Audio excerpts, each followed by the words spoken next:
that shit. That's what I do, nigga. Fuck, nigga, I stole that shit. That's what a lot of y'all word, cuz. Y'all word ass people. I'm tired of that shit. Don't call me when I'm gone. Don't call me when I'm gone. You ain't care when I was yours. Now you feel it in your soul. Too late. I'm gone. You ain't love me, you was bored. Now you crying, now you're torn. I don't feel you anymore. Too late. I'm gone. You was playing both sides, I could see it. Every time I asked you about it, you ain't mean it. I was all in, you was halfway. Now you tryna fix it, but it's too late. I gave you time, you wasting mine.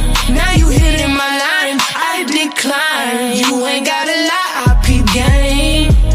Now you switching up cause I changed. Don't call me when I'm gone. You ain't care when I was yours. Now you feel it in your soul. Too late. Don't call me when I'm gone. You ain't care when I was yours. Now you feel it in your soul. Too late. I'm gone. I was right there. You ain't see me.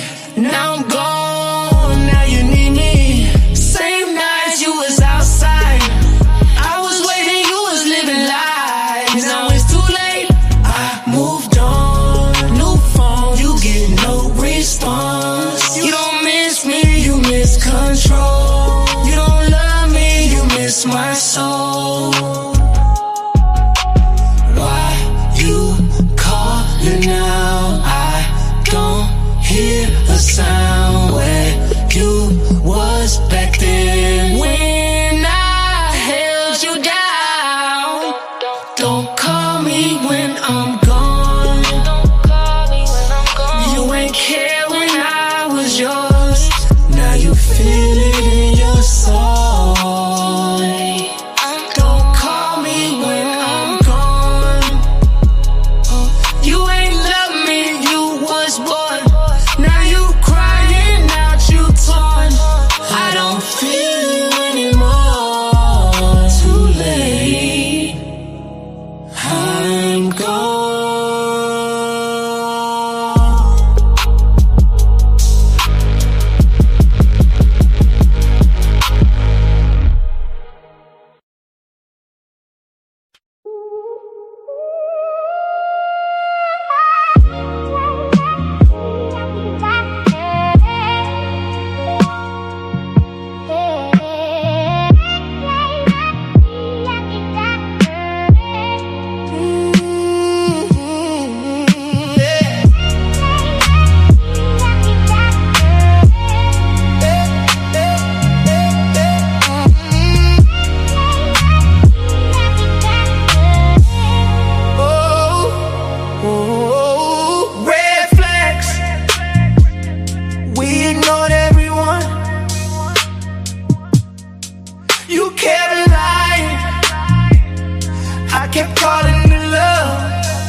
enough. Deep down, we knew the truth. We just ain't wanna give it up. You blame me, I blame you. Truth is, we both knew love ain't always enough to say. Two people walking the same mistake.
Y'all better go get that mug, man. That's on all streaming platforms. Don't call me when I'm gone on all streaming platforms. Red Flags on all streaming platforms. I Need Your Love is on all streaming platforms. And next Friday, the album drops. Hey, you know I'm Tone Bite. We back, Ratchet Gang. We back with another one.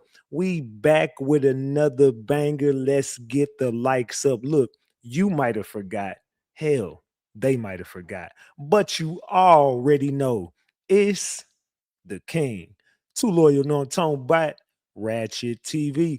Hey, y'all already know, man. Y'all already know. Get the likes up if you in the building. And if you're new to the channel, hit that subscribe button, tap that notification bell so you can get the drop whenever I drop. So boom. Man. We got to talk, Ratchet Gang. We got to chop it up. Look, tonight. Oh, the mood is right. And if you into the content, go ahead and hit that like. Let's go, man. We got to get to this Mo 3 content. It's been going down all day. I've been in the courtroom all day. I've been up since shit. I woke up at like 4:30 this morning. I barely went back to sleep and woke back up at 5:45. So I've been up. I've been moving around. I've been on the road. I've been in the courtroom. I've been in these streets. I've been outside. You've been outside, but I've been outside. We was in Dallas, Texas all day today. And we're going to be back tomorrow. Let's keep it a big buck. But we got to get to this Mo 3 content because I got to give y'all all of the courtroom drama that went down today. Can't nobody look. How the hell y'all covering the Mo 3 case and y'all wasn't even at the goddamn pretrial? You can't cover it. How you gonna talk about it? You couldn't even get inside the club. You talking about the inside of the club, outside of the club. You can't do that, big dog. You can't talk about the inside of the club, talking about what went down inside the club that night, and you was on the outside just chilling in the parking lot. You can't do that.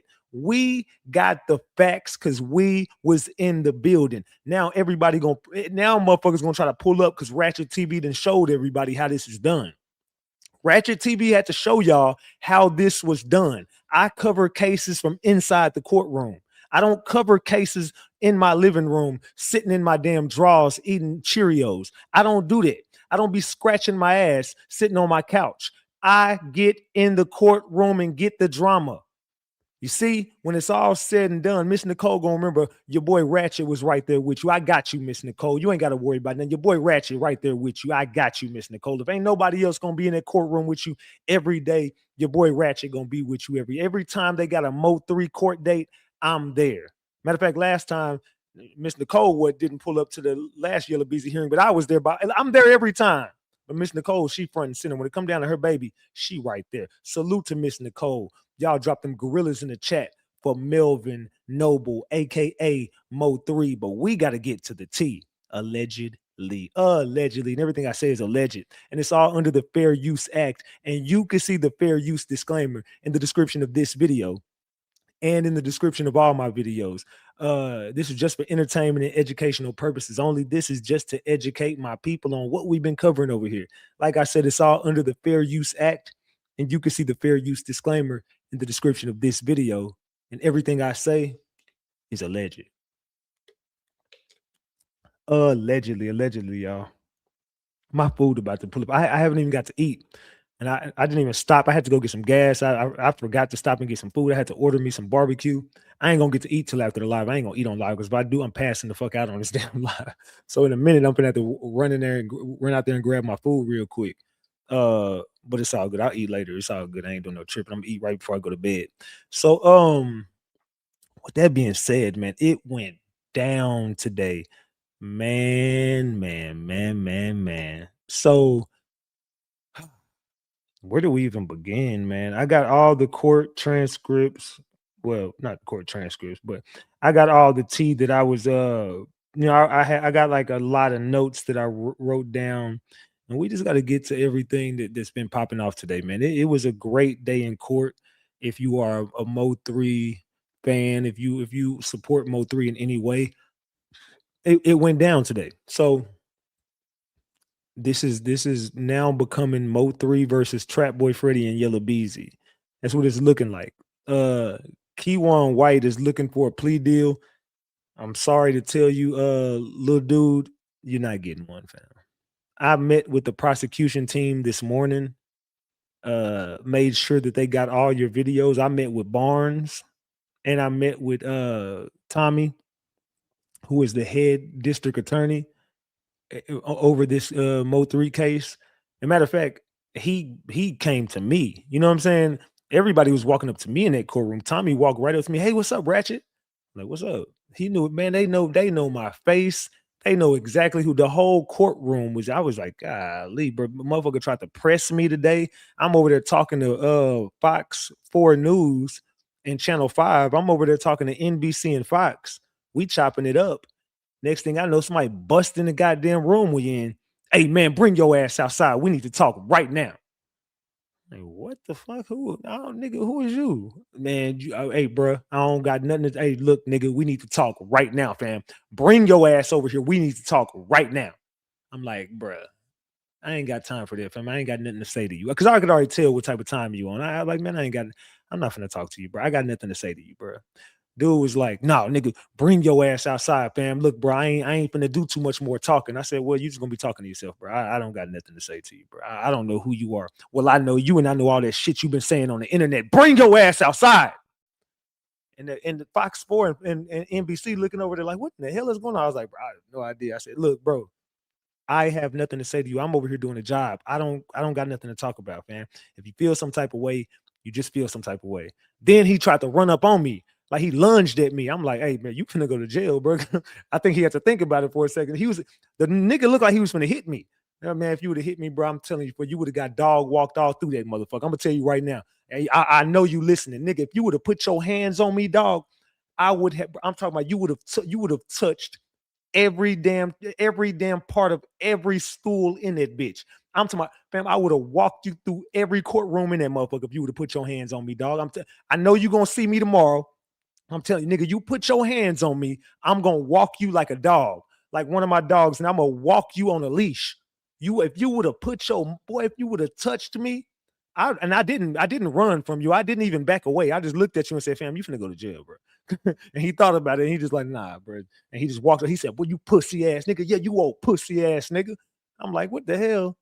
What in the hell you got going on, fam? We're in the courtroom. Well, I'm not gonna fight you in the court. I'm not gonna fight, period. I'm scary. I'm scary, dog. I don't want to fight. Hold on, my food here, y'all. Hold on 1 second. Let me go grab my food real quick. Hold on. Don't go nowhere, y'all. Give me like 10 seconds. Hold on. 10 seconds. Hold on.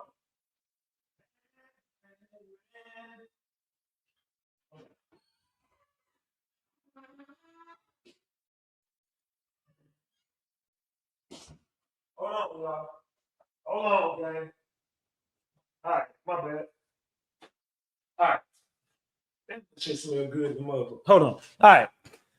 Who child? I'm getting old. All right, I'm back. I had to go grab my food real quick. But yeah, dude was over there doing all that wolfing and come to find out he was Yella Beezy, like uncle or cousin or something. I don't know who he was, but he was with Yella Beezy. So tomorrow, some people pulling up and they already seen what was going on today. They like, nah, we ain't having that shit, Ratchet. We finna see if them niggas got the same energy tomorrow. So you really the coldest. Salute, Ratchet. Salute to Tiger Hoods for that 2-piece. I appreciate you for the 2-piece. Salute. Mods, don't worry about it. Mods, y'all just sit back and enjoy this content tonight. Just don't worry about nothing. If they get to threatening me or something in the chat, just block them. Other than that, y'all got the night off. Mods, y'all just lay low and just chill. Everybody just chill. We ain't got to do no modding tonight. Let's just enjoy this Mo 3 content and y'all just chill, mods. We got this, all right? But yeah, your boy Ratchet stood on business. I'm 10 toes down everywhere. But people always try to press me every time I pop out. Y'all notice that? People try to press me every time I'm out. But I mean, I told y'all I'm gonna get in my truck and I'm gonna leave untouched. I told y'all that. I said, look, bro, I'm gonna get back in my truck when this is all over and I'm leaving untouched. I'm not worried about nobody in this bitch. I'm not worried about him or them. So me and Yella Beezy actually came across each other in that same room that I got allegedly pressed in, and he was with Just D. And then I seen somebody say that Just D didn't come past lunch. Just D was there until the end. Just D never left. So for whoever said that Just D wasn't there after lunch and they kicked her out the courtroom, fam, y'all got to stop listening to people who ain't in the damn courtroom. I'm there. Just D was there the entire time. She never left. She was there at the end of the court, like at 4:00, 4:30, she was still there. So I'm not sure who said Just D got kicked out the courtroom and she wasn't there and she wasn't there past lunch. Yes, she was. I'm telling you, yes, she was. Just D never left. So she was there all day with Yella Beezy. So whoever said that, stop listening to these people who don't even want to walk in that courtroom. Everybody that's in the vicinity, an hour, 2 hours away, y'all been covering Mo 3 for 5 years, running this man. Y'all ain't even covered another case. Y'all had y'all head so far up Mo 3's cheeks that it's going through his damn nostrils at this point. Y'all done clout chased and made so much money off Mo 3. Oh, and y'all, none of y'all bitch ass niggas showed up. None of y'all. All the money y'all done made off Mo 3, all the money y'all done made off Miss Noble's son, and y'all couldn't pull up and just support Mo 3 during pretrial. I can tell y'all ain't gonna even be there during the trial. Your boy Ratchet gonna be there though. Every time it's Mo 3 content, your boy Ratchet is in the building. I'm in that motherfucker. I don't give a damn who feels some type of way about anything I never said on this internet. I'm not running from shit. I'm not ducking nothing. I'm not hiding. Bam, y'all been talking about all this Ratchet scared to come outside. He DoorDash and Instacart. Well, I Instacarted my ass up to that damn courtroom, and none of y'all niggas that be in them comments was there. So what we doing? What is we doing? I still be popping shit from inside my house and outside. What we doing? So with that being said, salute to Sean Doyle for the 5-piece. I appreciate you. You a bad man, big dog. Salute to you. I appreciate that. Salute. So yeah, we've been showing up. We've been showing out all day, man. We've been showing out all day. Salute to Alexis, God's favorite. It says, you the GOAT, Ratchet. I appreciate you. The real one you are. I appreciate you for that 20-piece McNugget. Salute to you. I appreciate you for that 20-piece. Salute. What's up to the moderators? What's up to the green team? How we doing tonight? Y'all ready to get this content started? We got a lot to discuss tonight. We got a lot to unpack. I'm losing my damn voice again. I don't know what the hell going on. I got to get some damn tea again, man. Every time I talk too much, I lose my damn voice. But anyway, it's all good. I've been live. I think this is my 5th live today, 4th or 5th. I can't remember. I don't even know. I can't keep counting no more. I didn't went live like 5 times today. So I'm going to give y'all nothing but content every time. I promise y'all. Okay. So where do we begin? Do we want to start off with my, do y'all want to just start off with the news is talking about, or y'all want to go with my notes? What do y'all, I'm gonna let the chat decide. Y'all want to go over my notes, or y'all want to go over what the news is talking about? You know what I'm saying? We can go over the notes or the news, the notes or the news, the notes or the news. Y'all type it in the chat. How y'all want to start tonight's show, man? Y'all want to go over my notes? Because I got everything that went on today in my notes. I got everything written down. We're gonna be, I'm gonna have to break it all the way down for y'all. We're gonna start from the beginning all the way. We're gonna work our way all the way through there. So y'all ready? Y'all ready to get this shit started? Because it was an explosive day in the courtroom. And I told y'all, when I get to this part, when I get to the and people keep talking about the body camera. How are y'all gonna talk about the body cam and I'm the only person in this motherfucker who can speak on it? Because I seen the body camera footage. I watched the video, and now people going live and y'all are going off of what I said in my live earlier. This is how the Mo3 sector, they just piss me off. Just give Ratchet his respect and just be like, Ratchet, this is all from Ratchet. Everything is from Ratchet. Ratchet. Because Ratchet was the only person there, bro. Let's keep it a buck. You can't tell nobody what's on the body camera footage because I'm the only person in this building who's seen it. Can't nobody else in here tell you what the hell the body camera footage was other than me. I seen Yella Beezy snitch. I seen Yella Beezy cooperate. I seen Yella Beezy make statements, and then I seen him take every statement he made back and then kill some people. Allegedly. So let's get to it, man. Let me go over here. Let me see my notes, man. Hold on. 1, 2, 3, 4, 5. We got 5 pages of notes. And I'm gonna be real, it would have been more, but at a certain point, they were talking about a bunch of stuff that we already went over, and it was a certain part that was so fucking boring. I was falling asleep when that expert witness was up there. He wasn't talking about nothing because the dude did not know what the fuck he was talking about. When I tell y'all, the expert witness that the prosecution, I mean, not the prosecution, excuse me, that the defense team brought up there, Yella Beezy and them, he did not know anything about the Mo3 case. And Tommy Adams is a bad dude. The district attorney for the Mo3 trial, he's a bad mother effer. I ain't never seen his work, but boy, was I impressed. Tommy, you are a man. I would not want to be up against Tommy. That dude walked that expert witness down. I'm serious. He walked that expert witness down. I've never seen Tommy work before. Then when Barnes got up there, Barnes took the stand too. When Eric Barnes and Tommy were doing their thing, oh man, it was like Shaq and Kobe. They strategically walked this Mo3 case down, and the picture they painted on Yella Beezy couldn't even look at the screen no more. They started playing 219 in the courtroom. Yella Beezy started talking to his lawyer, looking down, looking around the room. I was looking right. We made eye contact. I was looking right at Yella. Yeah, nigga, that 219. He did not want to hear that damn song. And they was like, this was the start to the feud right here, at least on wax. This was the start right here. And they started just walking that case down. When I say they was walking Yella Beezy down, he couldn't even look up. They started showing the body camera footage. When he started showing the body camera footage and they started showing Yella Beezy making his statement, he didn't even want to look at the screen no more. He just looked like he was watching a ghost of him. You should have seen the look on Yella Beezy face in that courtroom. He was as pale. He was as white as White Tongue's tongue. He was as pale as White Tongue's tongue. Keeping it a buck. He was looking like White Tongue's tongue up there, just pale and white. Let's keep it a buck. I ain't never seen a tongue that pale in my life, but his skin tone was the color of her tongue. I'm being real.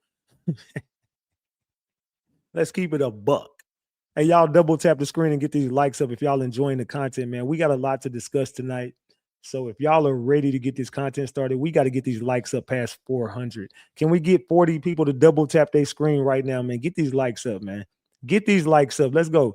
Everybody like the video, man. Long live 3, man. Let's get to this damn content, man. Let's get to this damn content because we going to unpack everything tonight. Oh, and when Sean G got mentioned, that was like, what? I'm still in awe about the Sean G part. The Sean G part had me like, what the fuck?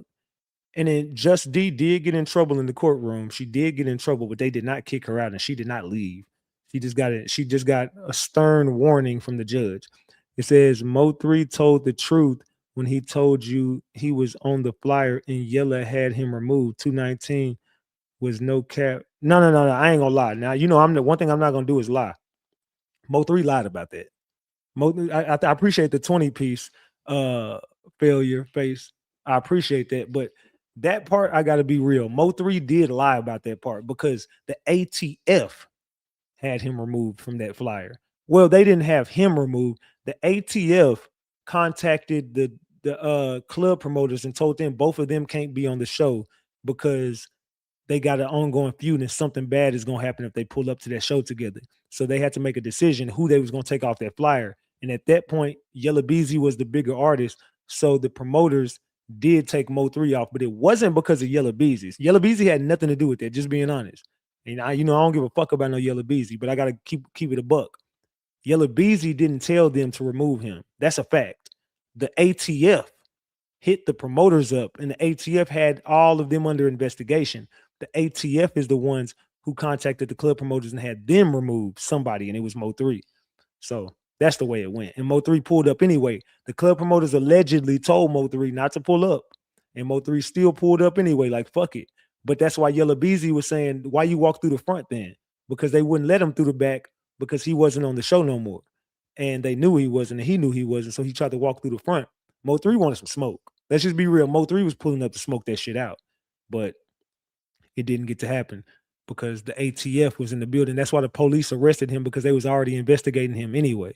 That's the facts. I ain't gonna lie to y'all. I'm Team Mo3, but I gotta keep it a buck, man. I'm not biased. I gotta keep it a buck. I call it right down the middle. It's justice for Mo3, but I gotta be real. I gotta be fair. I can't lie to y'all. I know the facts in the case. I gotta keep it a buck with y'all. So Mo3 did lie about that. He did lie about that part. I gotta be with Mo3. You lied, brother. But I fuck with you. I love you, Mo3, but you lied, brother. Let's keep it a buck. All right. All right. So, and y'all got to keep in mind, I can barely read my own handwriting, but we gonna get through this. So, hold on, that ain't the start of this shit. I got 6 pages of notes. My bad, I said 5. I got 6 pages of notes. All right. So the judge started going over the states wanting to use rap lyrics. That's how it all started off. They were going over the fact that the state is pursuing the rap lyrics being entered into the trial, and the defense team does not want the interviews. They don't want the rap lyrics. They don't want any of the body camera footage. They don't want any of this stuff admitted into the trial. And the prosecution wants all of this stuff. So Eric Nielsen was the expert witness. He gets on the stand and he says at first he starts saying, I'm an expert in rap culture and rap lyrics. He told the prosecution team that the defense team, that he has reviewed the whole case, and he's seen the interview from Bodega. And he said Bodega was the grand jury witness. He didn't mention him by name, but I'm going to show y'all how I know it was Bodega later on in this show. But I'm going to tell y'all how I know for a fact. I'm telling y'all we've been knowing, but it was confirmed today in court. It was a slip up by Tommy. Tommy slipped up and gave a key ingredient to let us know exactly who the grand jury witness is, who the big witness is on this case. One of the key witnesses to this case is Bodega, and they slipped up and said it in court. And I'm going to tell y'all that later on in my notes. But he reviewed the interview with Bodega, and I put AKA the grand jury witness. They said, but they never mentioned, they never mentioned him by his name. They were spending time going over the rap history, bringing up Mo3, Yella Beezy, Trap Boy Freddy, Keywan White, and Bodega. They were bringing up all of their lyrics in their interviews.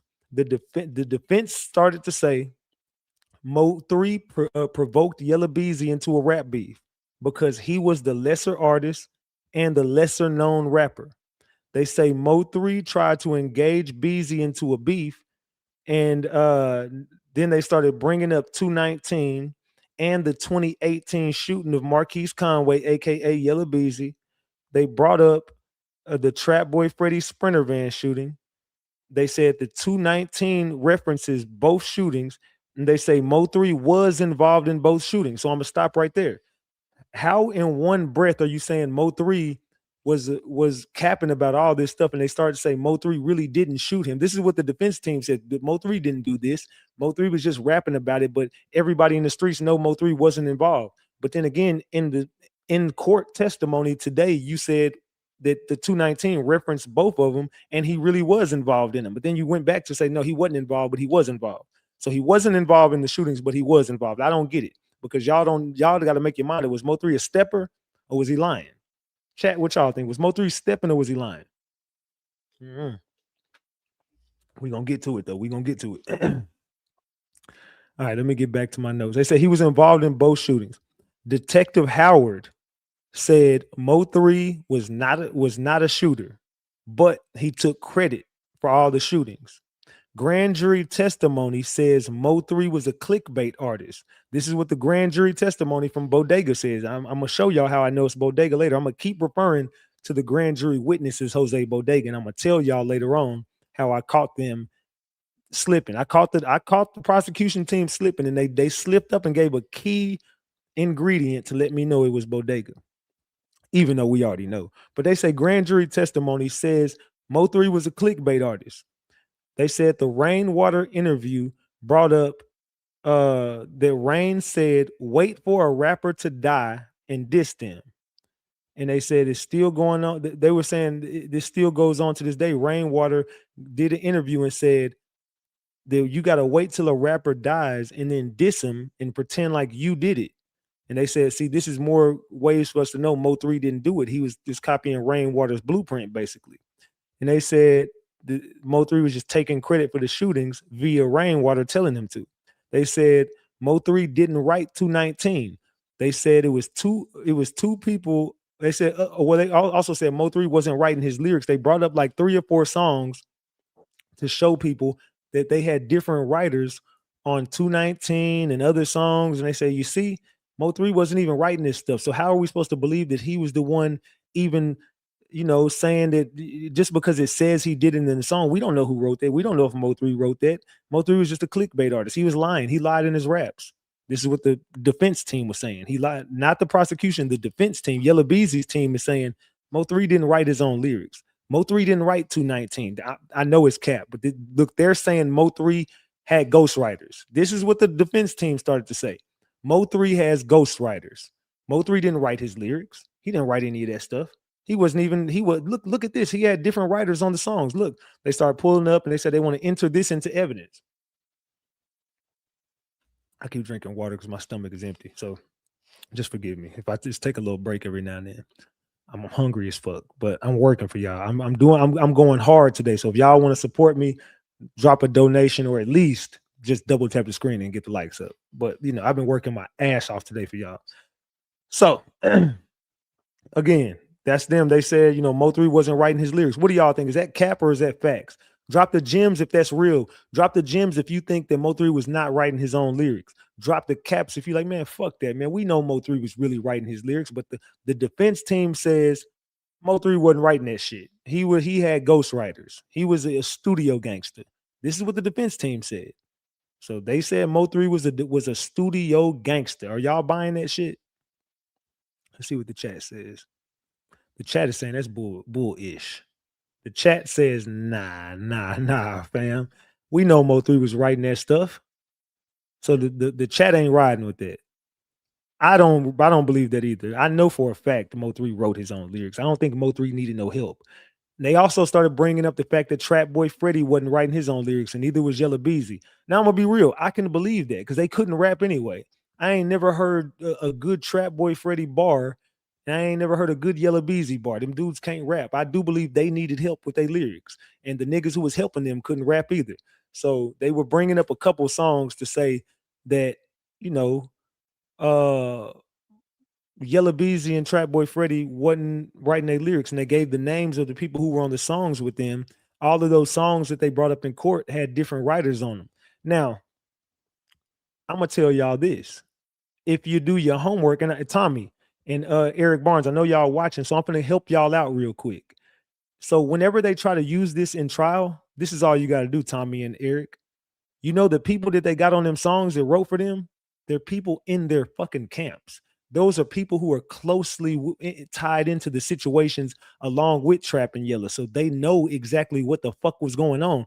All you got to do is do your homework on the people that are in those songs, and you're going to be able to see they follow each other on Instagram. They got pictures together. These are people that are in CME. These are people that are in GRC. These are people that are in PMG. These are people that's tied into their gangs, and they're tied in with Key One, Jose Bodega, Jerry Johnson. So they already know what the hell is going on. So when you look at those writer credits on Yella Beezy and Trap Boy Freddy's music, of course they helped them write that shit because they know exactly what's going on because they are with the fucking camps. So it's not hard to put that shit together. So that's my little bird for y'all. Little birdie told you that, Tommy. A little birdie told you that, Eric Barnes. That's my homework for y'all. Do your homework on the people that's connected to Yella Beezy and Trap Boy Freddy's ghostwriting credits. They're gonna be involved in the plot and plan to get rid of Mo3 anyway. They already knew what the fuck was going on. It ain't a secret. So as we continue, they brought up Mo3's No Jumper interview, and where it says he had a big imagination. So they used that to say, see, Mo3 said he had a big imagination. He wasn't writing this stuff. He was just, this was his way of just doing art, just lying. He was a liar. Mo3 didn't do any of this stuff. He's just making it all up. He had a huge imagination. Look at the No Jumper interview where he says, I had a big imagination. I don't do this stuff. But I'm like, nigga, Mo3 said that because he know the police watching this fucking interview. Why would he get on the interview and be like, hell yeah, I'll knock them niggas off? He's like, nah, hell no, I got a big imagination. I ain't do shit. I'm just lying, bro. I don't want no smoke with nobody. I don't even know them niggas. So of course Mo3's got on there lying. But they used that into evidence to say, no, we can't use this stuff. Mo3 was lying. He had a big imagination. So the defense says Hitters, which is Yella Beezy's song, had 3 writers. They brought up the names of the 3 writers, which was including Yella Beezy. They said Keep It in the Streets had 2 writers. On Your Head had 4 writers. And the defense says Trap Boy's songs were just celebrations of Mo3's death. He was not, he didn't do this stuff. He didn't knock off Mo3. Trap Boy Freddy had nothing to do with it. He was just celebrating the death of his enemy. What y'all think about that?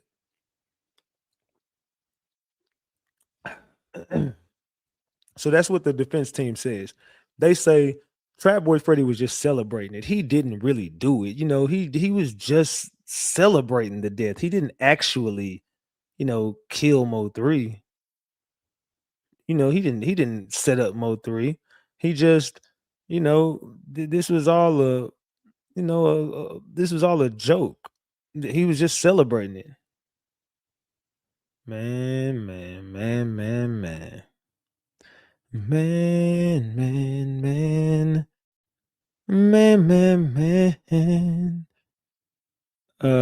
Let's see. Man. All right, let's go back to this. My bad. All right, so they said that Keeping in the Streets had 2 writers, Hitters had 3 writers. They said On Your Head had 4 writers. They said Trap Boy Freddy was just celebrating Mo3's death. He didn't really do this. They said Trap songs were just strictly for fan engagement. He was just trying to engage with his fans because this is what rappers do. This is what they do. They don't actually do this stuff. It's just a well-known fact that rappers just start dissing their dead ops. And it was just a way of him, just trying to engage with fans and just try to get some clicks and views. So Trap Boy Freddy's a clickbait artist. So you just trying to say all of this stuff was clickbait. Now all of a sudden everything was just clickbait. Clickbait. Man. So now they saying everything that was in this trial, all the songs are clickbait. That's why we shouldn't be able to use them. We shouldn't be able to hear this stuff in trial because it was just clickbait. They don't want to use Trap Boy Freddy songs. It was just for fan engagement. They say Trap Boy Freddy didn't even write those songs alone. Now they started saying Roy Lee was just a clout chaser. This is what the defense team says. Roy Lee was a clout chaser. He just wanted clout off of Yella Beezy because Yella Beezy was blowing up in the streets. He didn't have a real issue with Yella Beezy. He was just doing all of this stuff because Yella Beezy was blowing up and he was jealous of Yella Beezy. So they were just trying to make a fucking fool out of Mo3 and Yella Beezy. They were trying to make a fool. I mean, Mo3 and Roy Lee. They were really making a mockery out of this damn case. They were really dissing Mo3 and they were dissing Roy Lee throughout the whole fucking day today. So they said Roy Lee was just a clout chaser. The state asked a witness who helped him. So then the the defense team rested and they gave the state the witness. So the state asked him, which is Tommy, he asked him, who helped you prepare for this case? He said, my kids. Mind you, again, like I told y'all earlier, this is an older white dude. Like this wasn't and I'm talking about he was a square dude. It wasn't like he was hip or nothing like that. This dude was this dude was like a nerd, bro. I'm just being real. He talking about my kids listen to Yella Beezy, my kids listen to Mo3, so they helped me prepare for this. I went and asked my kids, hey guys, you know who Yella Beezy is? And my kids were like, yeah, we know Yella Beezy, Dad. Do you know who Mo3 is? Yeah, we know Mo3, Dad. So they started breaking down lyrics, and he said, Mo3's been in my ear all week. I've been just listening to nothing but Mo3. I've been listening to nothing but Yella Beezy. I've been listening to nothing but Trap Boy. I've been studying these guys all night long. I listened to Yella Beezy. I'm like, fam, you know damn well you're not up here listening to fucking Yella Beezy all night. But then this is where the defense started. The prosecution starts cooking them. They listening to him just say all this bullshit. Like your kids help you prepare for this. So have you talked to anybody involved in this case recently? Have you talked to anybody? Anybody connected to this case? Have you talked to anybody? Well, I talked to Yella Beezy's wife this morning. Who are they talking about? Just D, who ain't his wife. I talked to Yella Beezy's wife this morning. Then they're like, anybody else? But I just told her hi. I just introduced myself to her. I spoke to Yella Beezy this morning as well. This is my first time ever meeting him. I just said hello, Mr. Conway. I talked to Yella Beezy in passing. I didn't say anything to him. I just talked to him. I didn't really get a chance to say anything to him. I just introduced myself to the guys. Just want them to know who I was. Mm-hmm. They start asking him, how many hours have you worked on this case? I don't know, maybe 30. I don't know how much you get paid an hour. 300 an hour. So you're not pro bono. No, I'm hired onto this case. You get paid 300 an hour, and you've worked 30 hours on the case. Can you tell me exactly what documents you went over? Can you tell me any document that you actually went over when it comes to this case? I don't know. I don't know exactly what I went. I went over a lot of stuff though. So you went over all the police reports. I saw one. Oh, okay. So you went over all the interviews. So you're telling me every piece of evidence that we sent over to the state, to the defense, you went over all the defense's discovery. I'm not sure exactly how much I went over, but I went over some of it. Do you know exactly how much you went over? No. I don't know. Okay, well, can you send us over an email to show us exactly what you went over? Sure, I can do that. I have no problem. I'm pretty sure somehow, some way I can get you that information. I'm pretty sure I could. Oh, okay. Well, we need that. We want to know exactly what you went over in this case. Every piece of evidence that you saw, we want to know exactly what you went over. So you don't know any of the song lyrics. I went over some of the songs. I did. I went over some of them, but not all of them. No. Interesting. All right, so let's get back to my notes. Let's see, where was I at? He asked him who helped him prepare for this case. He said his kids. They asked if he spoke with Beezy or his family. That's when he said he spoke to Yella Beezy's wife and him today. It says he doesn't know if he reviewed all the evidence in this case. And that's when he started. I said, this is where I put in my notes. He started to sweat. He did not go over any of the police reports. They asked him if he saw Keywan White interview with Detective Barnes. He said no. And they said Detective Doherty, which was in the body cam footage that they showed later on, they were telling him that Detective Doherty interviewed Yella Beezy with Louisville PD. And he said he has not seen Yella Beezy's interview. So they was like, so what the hell? You haven't went over any of this stuff that we're bringing up today. So all the stuff that we're sitting here bringing up, you can't give us any opinion on it. So we're here to do a hearing. And in this hearing, you're the expert witness on the hearing, but you can't give us any information about any of the stuff we're talking about. Well, I just can't remember. I went over some of it. I did. I went over some of it. They said he ain't seen shit. And I'm telling you, when we went to lunch, Miss Noble was like, yeah, you talking about you heard my son lyrics. What give us one lyric from it. You heard my son's songs. Give us something from it. Yeah, he ain't seen shit. That's exactly what Miss Noble said. Miss Noble was laughing at them whenever we went over the break. She was like, man, that dude, she said that dude is a liar. Talking about he heard my son's songs. Man, you can't give us no lyric from my son's songs. You ain't heard none of my baby music. So that's exactly what Miss Noble said. She said it right there that this dude is lying. Miss Noble knows this dude is lying. We know he's lying.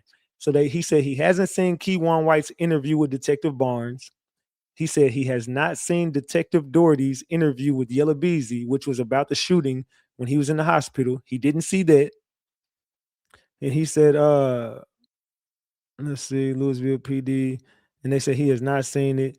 And they said, since December, how many hours of work have you done on this case? He said, I don't know. And then they showed him a book that he wrote. This book was about language and rap lyrics, and it was about, all the stuff that they're going over today. But his book writing was saying everything different than what he was up there saying about what rap lyrics mean. So everything that he was saying on that stand was a contradiction to what his book was writing. So his book completely told a different story about how he felt about these lyrics and how they should be used in a trial, how these lyrics could be telling in a trial. And everything in his book was saying, he's on the stand because he works for the defense team, saying, no, we shouldn't allow this stuff because we don't know any of this stuff or what it meant. But then in his book, he's saying anything like this should be allowed in a trial. And I can tell that Tommy Adams, he read the book because he was giving him quotes from the book. And he started saying, there was 4 different writers in the book. I was the co-author. I was a co-author. He said, well, can I approach the witness? And he approaches the witness. He says, whose name is on here first? He said, mine. I was just wondering, are y'all done telling people I snake my nigga? Oh, your name is going to come up here. You stick around, Sean G. Your name is going to come up. I want you to know that you were snitched on. Boy, they gave a whole... Boy, I just stick around, Sean G, when I get to you. Just stick around. I'm not saying you snaked him. I ain't saying you snaked him at all, but I'm just saying that Yella Beezy had a message for you. We're gonna get to that. Oh, and Just D got a message for you too. Just D said you a friendly ass nigga, Sean G. I'm a Yella Beezy girlfriend, baby mama, whatever the hell she is to him. She said you a friendly nigga. Said you was being real polite to Yella Beezy when you ran across him in Redbird Mall. So tell me, did you ever see Yella Beezy in Redbird Mall? Because they were snitching on you on body cam. They were snitching on that body cam on everybody. Yella Beezy did a whole statement and then took it back. But we're going to get to that later. Just stick around, Sean G. You don't leave. But no, I'm not saying you snaky, nigga. I don't even think you did. No, I don't think you got nothing to do with this shit. I know Keywan trying to say you did. I don't believe none of this shit. I apologize, Sean G. You had nothing to do with this shit. I apologize to Rain already. I apologize to Sean G. Y'all ain't got nothing to do with this shit. Straight up. But let's continue. So he gave them all this shit from this book that they was writing. So this book was very telling because his book was saying shit totally different from what he was saying on this stand. And he started saying, well, I was the co-author of the book. I don't even know what I wrote in the book. That the stuff that you're giving me, because he started giving them quotes from the book. He's like, but how do I know I wrote that? He's like, how do you know you didn't? Tommy's like, wait, how do you know you didn't write it? How would you not know what you wrote in your own book? That your name is on the first name I see is your name. No, he said, well, you see, now we have a conflict of interest because it's just like the songs with Yella Beezy and Trap Boy Freddy. They have different writers on there, so we don't know what they said. You don't know what I said. I don't even know what I said. Tommy looked at that dude like, come, bro, get the fuck out of here, fam. But anyway, so where was I at? They said, since December, how many hours have you worked on the case? He said he didn't know. They showed him the book he wrote. That's when he started backpedaling. He started stuttering. They were reading him quotes from his book, from his own words, and he started backpedaling again. And they said 219. He asked him, 219, what is your opinion on that song? He said, nothing is unique or generic about that song. Mo3 is not the type to go shoot anyone. This is what he said. This is what the expert witness said, who don't know nothing about Mo3. He said, there's nothing unique in this song. It was a generic diss song. Mo3 is not the type to go shoot anyone. And he said, they asked him, as it relates to hitters, what is your opinion on hitters? He said, it's just a generic. And it had multiple authors involved. And so we don't know who wrote the lyrics. We don't even know because it was multiple, just like my book. It had multiple authors involved. So we don't even know what words came from Yella Beezy and what words came from the other authors. They said keep it in the streets. What's your opinion on keep it in the streets? Let me go to my next set of notes. He said it's a generic gangster rap song. It's the same with on your. They said so. The same with on your head. He said yes. Same answer. They said okay. Well, let's get to this. I noticed that in the song Take 3, you never gave your opinion on Take 3. So what is it? He said, well, this is different because this was partially written before Mo 3 died. They said, okay, we get that, but give us your opinion on Take 3. What about the other parts that were written after Mo 3 died? I don't have an opinion. They said, so you can't speak on the song Take 3. Salute to Patricia Snell for that 10-piece. Thank you, boo. I appreciate you. So they're like, so you can't speak on Take 3. He said, well, the song was already partially written before Mo 3 died. They said, but there was a lot of parts in there that were written after he died. So you can't give us an opinion on, but you're an expert witness on rap lyrics. So I'm asking you right now, what is your opinion on Take 3? So I can't give you one because I had to go back and listen to the song. I don't remember. This is exactly what the dude said. I have to go. I have to go back and I don't remember exactly what the lyrics said. He said, "So you don't remember the lyrics in Take 3?" He said, "No, I don't recall." So he said, "Okay." So let's hypothetically say the jury had to walk in here right now, and you were testifying in the actual trial, and you had to give me an opinion right now. You wouldn't be able to give me an opinion? He said, "No, I can't speak on Take 3." He said, but you could speak on all those other songs, but you can't speak on Take 3. And he goes, I can't, I just can't. He goes, so you're telling me right now, in your own words, on this stand right here in front of the judge, if the jury was in here right now and you were forced to give an opinion on this song, you're telling me you couldn't do it. He said, no. He just said, okay. So Take 3, you won't give me an opinion on Take 3. I find that very interesting. You won't give me an opinion on Take 3. Okay. What do y'all think about that? The song Take 3 is, should I go back and let me see if I can go pull up the Take 3. Let me see if I can find these lyrics real quick. Oh, I think I got it over here. Let me see which one it was. Give me a second. I want to go pull it up for y'all real quick so y'all can remember. Give me a second. It was one of these songs that I got right here. Nah, that ain't it. It's one of these songs right here. There you go. All right, there you go right there. All right. Let me show y'all. Oh shit, I couldn't even find my damn screen no more. So let me show y'all the song that he will not give a. This is a song he won't give an opinion on. You want to know what's goddamn trigger finna chase something that's goddamn sticky. Anybody that goddamn diss me end up swimming with the fish that's goddamn trigger. Better stop now, bitches. I ain't got time for these bitches. Spit by slime with these bitches. I ain't grind with these bitches. So I will not cry for these bitches. No, I won't cry for these bitches. Push out the ignition. My partner just got out of prison and ready to body a nigga. Shot him a nigga. This shit obvious, nigga. You don't want problem, little nigga. Inside a gorilla. These niggas talking but whisper. Do you want talk about hitters? If I say that, I got a price tag on a nigga head. I swear to God, they gon' get him. Want him dead, him dead. He shot. Let her 33 shots. Soon as the beat drop. These niggas spit box and fuck a let's beat box. Neighborhood. Nigga, let the sleeves lock. Pull up in the T-top. Shot him in a G-shot. Top blow a seaside. Let them kill a creep out. Shit get wicked, so I brought the grill reset. See him in the block, 2 feet. Watch his ass sink now. Pussy niggas pink now. You niggas is pussy. Pussy nigga can't punk me. God forbid that one of my niggas get killed, but they won't need a GoFundMe. So that's the song he would not give an opinion on. He would not give an opinion on this song right here. Do we need to play it one more time or do we move on? Type it in the chat. Do we play it one more time or do we just move on? Because I can move on if y'all don't want to hear it no more. Do we need to hear that one more time? Because this is the one. Well, this ain't just the only one. There was more songs, but this particular song, he would not give any opinion on this song. One more time or move on. So one more time for the road. One more time. Move on. One more. Trash. Play it. Move on. I see a lot of people want me to play it again. Let's see. We'll give it one more time. It's only a minute long. It's only 56 seconds. So we'll play it one more time. Listen to this lyrics again. He would not give an opinion on this song. Damn missing. You wanna know what's goddamn trigger? Finna chase something that's goddamn sticky. Anybody that goddamn diss me.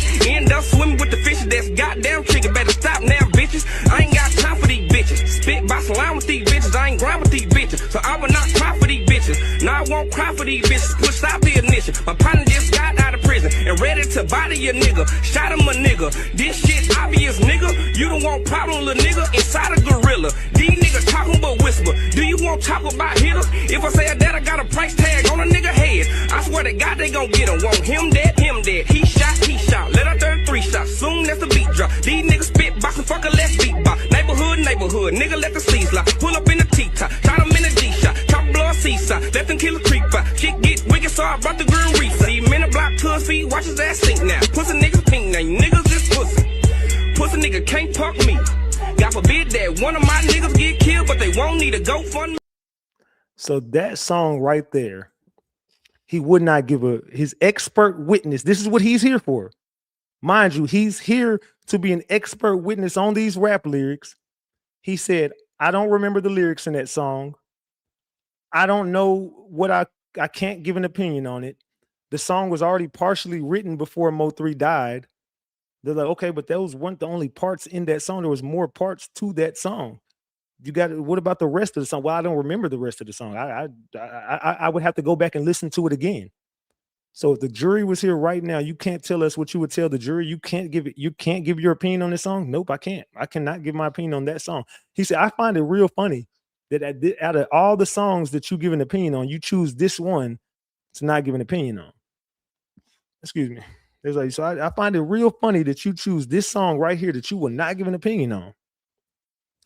So let's get back to it. And then he said Yella didn't. Hold on, let's go because he said it was partially written before Mo3 died, and then he said he will not give an opinion. At the end of it, he said, I will not give an opinion. He just finally just said it. I won't give an opinion. No, I'm not doing it. And I know that's crazy, right, y'all? The expert witness literally out of his mouth said, I will not give an opinion on that song. And he said, Yella said he didn't know Mo3. Is that true? This is what they asked him, the expert witness. The state says in an interview, Mo3 said, Yella Beezy said he didn't know Mo3. Is that true? And he said no. He said it wasn't. They said I took it as, he was just trying to de-escalate the situation. He never mentioned Mo3 in his music before. And he says, okay, so you're saying that those interviews, Yella Beezy was de-escalating the situation just simply because he never name dropped Mo3 in the song? Yes. So he said, okay, I also noticed that you never gave an opinion on the song Gassed Up. What is your opinion? He said it was based on another well-known rapper. I see nothing gangster about it. He said it was based on another well-known rapper. Who the fuck is the well-known rapper, dog? We know who the fuck it was based on. They asked him, what do you think about the song Gassed Up? The expert witness turns around and says, it was based on another well-known rapper, and I don't see anything gangster about that song. Who the fuck is this expert witness, dog? This dude, who the fuck is this guy? Who the fuck is this guy? Who the fuck is this guy? So that was his words to the prosecution. I don't see nothing gangster about the song Gassed Up. That was just a song. I don't see nothing gangster about it. So he said, do you know what gassed up means? He said, no. He has no idea. He said, I mean, you could be putting gas in your car. This is what the motherfucker said. I mean, it could mean multiple things. Gassed up could mean, I'm stopping in the street and putting gas in my car. It could mean, you're gassing up my head with things. I don't know what he meant by gassed up. I can only interpret what it could have meant several different things. I don't know if he was talking about putting gas in his car. Literally, this is what the fucking expert witness said, that he could have been talking about putting gas in his car. Brother, get your goofy ass off the stand, brother. So then they said, he said he didn't know what it means. He said, what about Laugh Now with Trap Boy Freddy? And he says, okay, I see where we're going with this. So I believe that you're going to start bringing up all the Trap Boy Freddy songs now, huh? So I'm just going to answer this all in one. So it seems like these songs were about the murder of Melvin Noble, aka Mo 3. And I believe it was distasteful. Said Mr. Moore took beef to a different level. This is so when it came to Yella Beezy, it was just we didn't know nothing because those were other writers, but Laugh Now had other writers. You didn't say that about Trap Boy Freddy. I noticed when he's speaking about Yella Beezy, it was one thing, but when he started to speak on Trap Boy Freddy, he said Trap Boy Freddy. Well, he spoke on. He said Mr. Moore took beef to a whole different level. He had so much beef in the streets that when his Sprinter van got shot up, we would never know who did it. We would never know who shot him because he was just antagonizing everybody in the city. This is what the expert witness said about Trap Boy Freddy. Trap Boy Freddy was going around antagonizing everybody. Trap Boy Freddy had so much beef in the streets, no one knew who shot Trap Boy Freddy. But one thing that the DPD said about Trap Boy Freddy, this was out the expert witness's mouth. When the police speak on Trap Boy Freddy, they said Trap Boy Freddy takes beef to a whole different level. When you cross Trap Boy Freddy, it's different. You know, Yella Beezy just, he was just, he wasn't a gangster. His songs weren't gangster at all. We don't even know what they meant. But with Trap Boy Freddy, he took beef to a different level. He had so much beef in the streets. Everybody wanted a piece of Trap Boy Freddy. Everybody had beef with Trap Boy Freddy. He had so many enemies because he was doing so much things in the streets. He had so much going on behind the scenes in the streets that no one knew who had beef with Trap Boy Freddy. So every time he got shot, we don't know who shot him. The Dallas Police Department don't know who shot him because he was such a troublemaker. Trap Boy Freddy was just causing trouble and chaos all around the city. This is what the expert witness said about Trap Boy Freddy. He didn't speak like that on Yella, but he said Trap Boy Freddy was a shit starter. And Trap Boy Freddy was going around the city just starting beef with everybody. And when Trap Boy Freddy started having beef with people, it went to a whole nother level. This wasn't just regular rap beef when it came to Trap Boy Freddy. This beef he took beef way different than Yella Beezy. So that's what the defense, that's what the defense team conjured up with Trap Boy Freddy. It looks like they're trying to throw all this off on Trap. So he said it was very distasteful. Mr. Moore took beef to a whole different level. That when his Sprinter van got shot up, you would never know who shot him.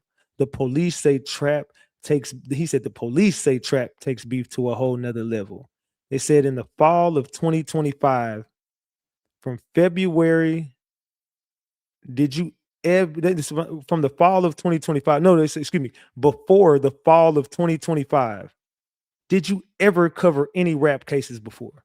Have you ever went over rap lyrics before the fall of 2025? I'm talking about Tommy was cooking this motherfucker. He starts sweating out his nose at this point. His nose starts running. He starts wiping his forehead and wiping his nose. He says, so before the fall of 2025, had you ever covered any rap cases before? Ever? I heard of them. Did you cover any rap cases before the fall of 2025? No, I didn't. No, I didn't. I never did.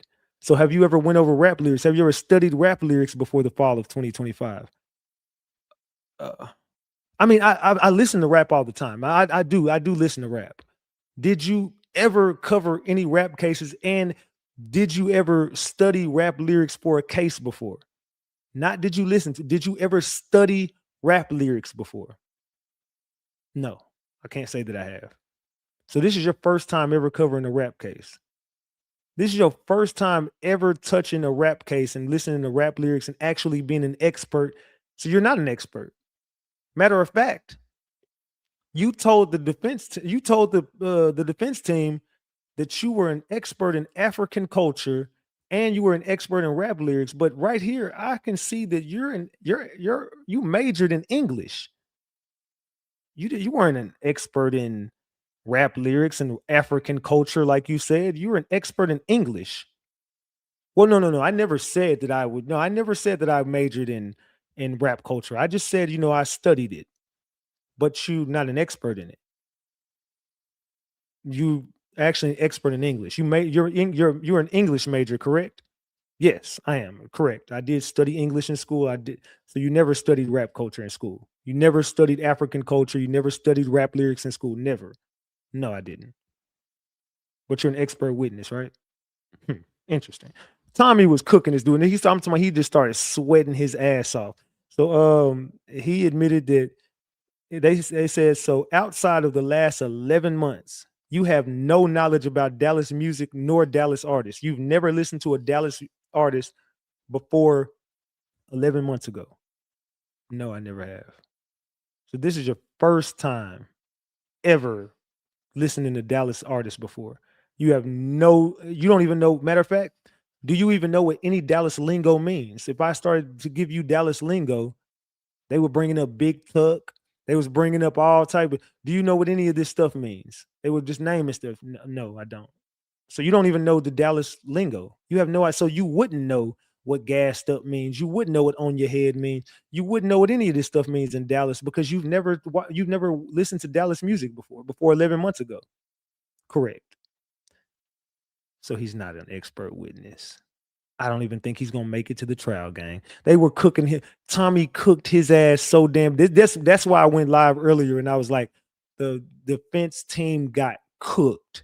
So he never knew anything about Dallas music. He never knew anything about Dallas artists. And the defense went back up and they asked him. This is where it started getting comical. They said, so would you say that this beef was like WWE? Yes, I would. I definitely would. You know, it was no one knew Hulk Hogan's name. No one ever knew Hulk Hogan's name before.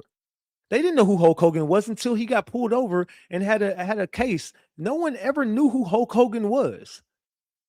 Nigga, what? This is exactly what the fucking expert witness started to say. This is just like WWE because we didn't know any of this stuff. We didn't know who these people were. We don't know their real names. We didn't know anything about these people. This was just like a WWE skit. You know, you get on stage and you say things, but it's like you're just keeping it going because when Hulk Hogan had beef with Macho Man and they were off stage, they kept it going. They kept these things going even when it had nothing to do with the WWE because they were in character. Yella Beezy stayed in character. Trap Boy Freddy stayed in character. These were WWE characters. We didn't know, we couldn't differentiate the difference between when they were on stage and off stage because they were in character. These were rappers. This is what they do. They go in character like WWE. This was just like Macho Man and Hulk Hogan. This is no different. I know y'all probably think I'm making this. I swear, bro. This dude he got so happy when they brought up WWE. He went on a whole rant about Macho Man and Hulk Hogan's history of beef and how no one could tell the difference because they act like they hated each other in real life. So that was his knowledge of the rap beef. He said it was just like WWE. And you never could break your character, and they just chose not to break the character. So that was their only question that they went back up to. That was the only thing that the defense team brought back up, the WWE, and then they was like, all right, we rest. And the prosecution said, wait, I got a couple more questions. They said, oh, no, I take that back. They started asking him about the rap songs, and this motherfucker, I take that back. The motherfucker started name dropping all the Trap Boy Freddy and Yella Beezy songs and talking about them. And then the defense said, wait. I mean, the prosecution says, wait. We got a couple more questions before we rest. You rested. We got some shit to say. I thought you said you didn't know any of these rap songs. And he said, now that the defense is up, you remember all these songs, but I thought you said you couldn't provide me all the info. And he said, and you also said before lunch that you was going to provide me all the info. You was going to send me that email about what you've covered. He said, I haven't, okay. I do remember. I do remember. So he starts naming off songs by Yella Beezy and that he had the lyrics to, and he finally gave an opinion, but they kept going at this song called Broke Nights. He kept asking him about this song called Broke Nights. So you said you didn't remember any of this stuff. So I want to talk to you about Broke Nights. Will you provide me any other opinion? If the jury was here right now, could you provide me an opinion on Broke Nights? He said, okay, that's hitter talk. It's bounty talk. But it's consistent to what his other music was. He said, so you're admitting that the song Broke Nights was, in your words, hitter talk and bounty talk, but you're just saying it was consistent with all those other songs that you couldn't give an opinion on. Yes. They got his ass right there. And then they said, so if the jury was to walk in, that would be your opinion on this song. Yes. They said, so as we sit here right now, that's it. That's your opinion. He said, as we sit here, yes. And then they said, but that's all the songs. No, I found another one. Okay, I did find another. I found another song. I did. He didn't want to send his email off. He had to start finding shit. Okay, I found another song. I found it. And as far as I know, they said, as far as whatever. So do you have any other opinion other than this de-escalating? Because you just keep saying that everything is about de-escalating. He said, no, I have no other opinions on any of his songs. I rest my case. Get this dude the fuck up out of here, basically. Get this dude the fuck off the stage, man. They cooked that dude so goddamn bad. So then they call Barnes up there. Barnes starts going over his 20 years with DPD. And I ain't gonna lie, for like 30, 45 minutes, they were just talking about Barnes and how he was an ATF agent and how he went from being a homicide agent to working with the ATF. And he starts telling everybody that he ended up going over to the ATF because they had more tools than a regular homicide detective. He could start doing things like wiretaps. He could start doing things like wiretaps, and he started working with confidential informants. So we're starting getting a little interesting because they're working with confidential informants in the Mo3 case as well. But he says that this is where he was able to start working with CIs, and this is where he started being able to get wiretaps on people and get more information on people. So and that's how he was able to solve a lot of cases, because he's been with the ATF. And they started showing a lineup of pictures. In this lineup of pictures, they had Keywan White, they had Devin Brown, they had Jerry Johnson, they had Yella Beezy, and they had Trap Boy Freddy. And eventually they put up a picture of Jose Bodega. And they said Keywan, Devin, Jerry, and Yella are indicted. And he started saying Keywan, Devin, Jerry, and Yella are the only ones indicted for capital murder. Then they showed Bodega. Then they brought up the Roy Lee Pate shooting and the altercation he had with Yella Beezy. This is when they slipped up and said it was Bodega right here at this point, because they started bringing up all the altercations, and they said later on in the show, in the testimony, they brought up the rainwater shit, but before they brought up the Roy Lee Pate. So chat, tell me, who assaulted Roy Lee? It was two people who assaulted Roy Lee. Can y'all tell me the two people who assaulted Roy Lee and that we know for a fact hit Roy Lee? Who hit Roy Lee? Remember, he said his homeboy hit hard in a bitch. Who? He said Yella Beezy homeboy rocked him and he hit hard in a bitch. He was a heavy-handed motherfucker. Who was that hit him? Let me know, chat. Who hit Roy Lee? And I ain't seen Renisha Pate at all. Where the fuck has Renisha been? Has anybody seen Renisha? It said Yella and Bodega. It said Bodega claimed he was the ghostwriter. They said Bodega and Yella. Bodega. They said Yella and Bodega. Okay, so everybody knows Bodega was the one, the heavy-handed person who hit him, right? So in this part, they say grand jury witness was also involved in the assault and he testified. Boom. And you should have seen the look on Yella Beezy's face. Because I mean, I know Yella knew all along, but that was the confirmation right there when they slipped up and said that. They said, we got a grand jury witness who was also involved in the assault on Roy Lee. He was also involved in the assault on Rainwater, and he testified. They slipped up. I don't know if they were supposed to say that, because We never knew who the grand jury witness was. I mean, they just kept alluding. We knew it was Bodega. I knew all along it was Bodega, but they never would slip up and tell us it was Bodega. But in this part right here, Tommy says the grand jury witness was also involved in the assault on Roy Lee. And he put it to we don't need no more confirmation. That's the confirmation right there. It's Jose Bodega. He's the grand jury witness. Now we know for a fact.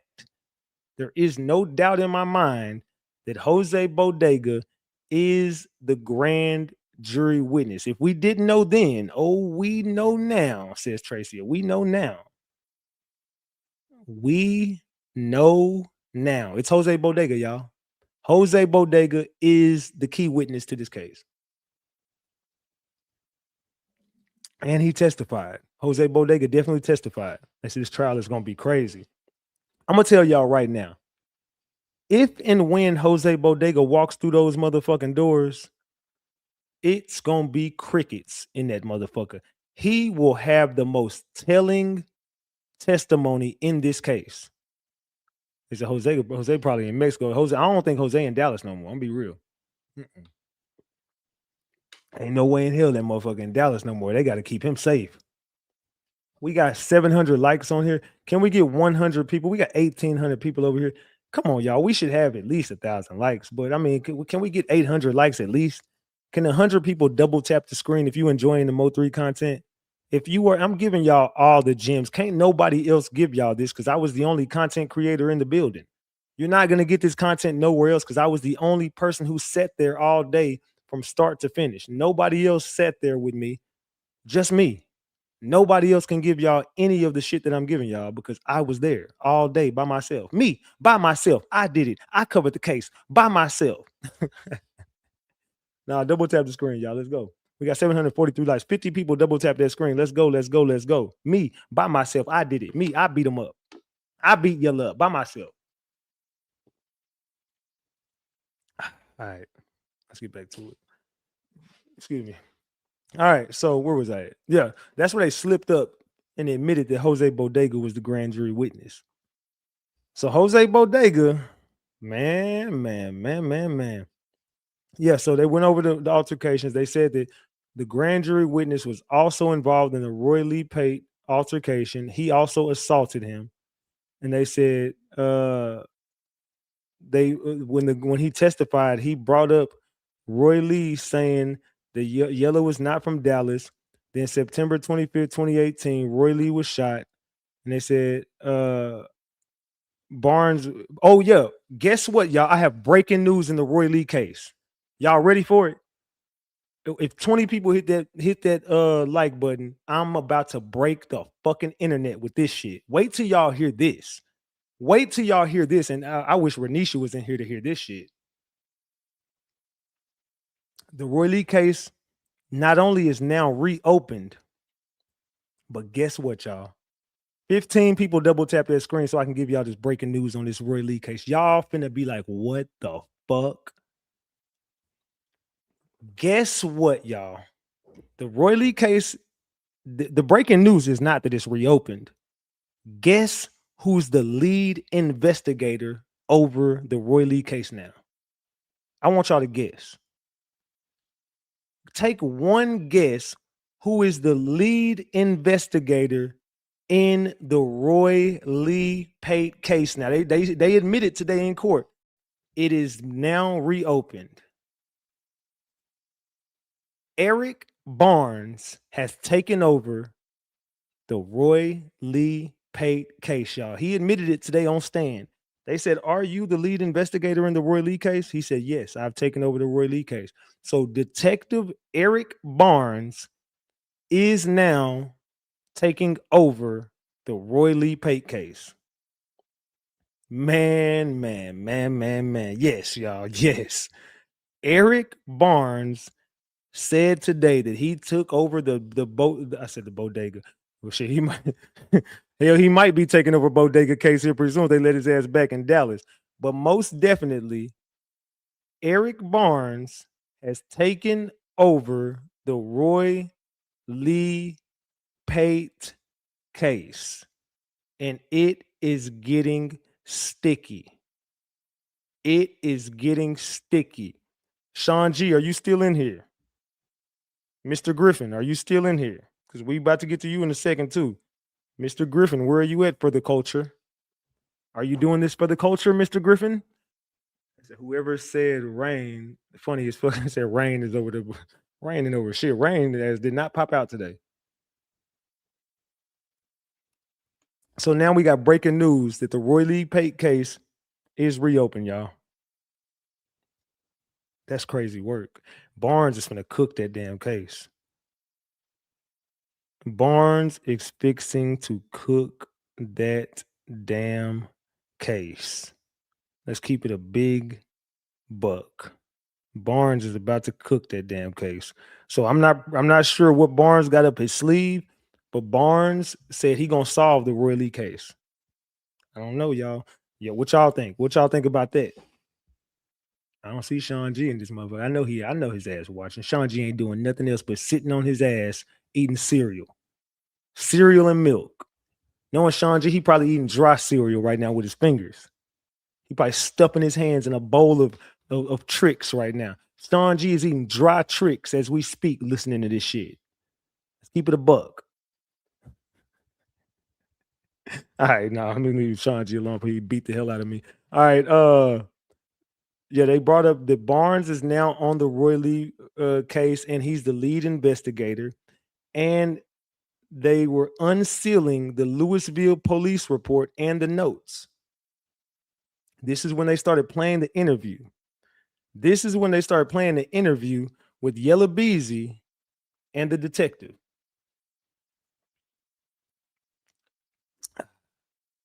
Man. This is where Sean G comes into play. So they said they want to unseal because this was sealed. So no one had ever seen this before. The Yella Beezy shooting case has been sealed this whole time. We never knew that there was body cam footage, but they unsealed it today in court. He said he's moving to unseal the Yella Beezy and Detective Doherty interview, and they unsealed it in court. The judge approved. They unsealed it. Salute to Demon Time DJ. Salute. Let's say eating cereal with his fingers. Yeah, you know his big ass eating cereal right now. He got a bowl of Oreo O's with no milk. Let's keep it a buck. So they were unsealing this shit. Oh shit, I forgot to do that. Mother effing ish. Blah blah blah blah blah blah blah blah blah blah. Hold on, give me 1 second, y'all. Let me do something real quick. Can I do it? Let me see if I can do something real quick before I gotta charge my damn phone up too.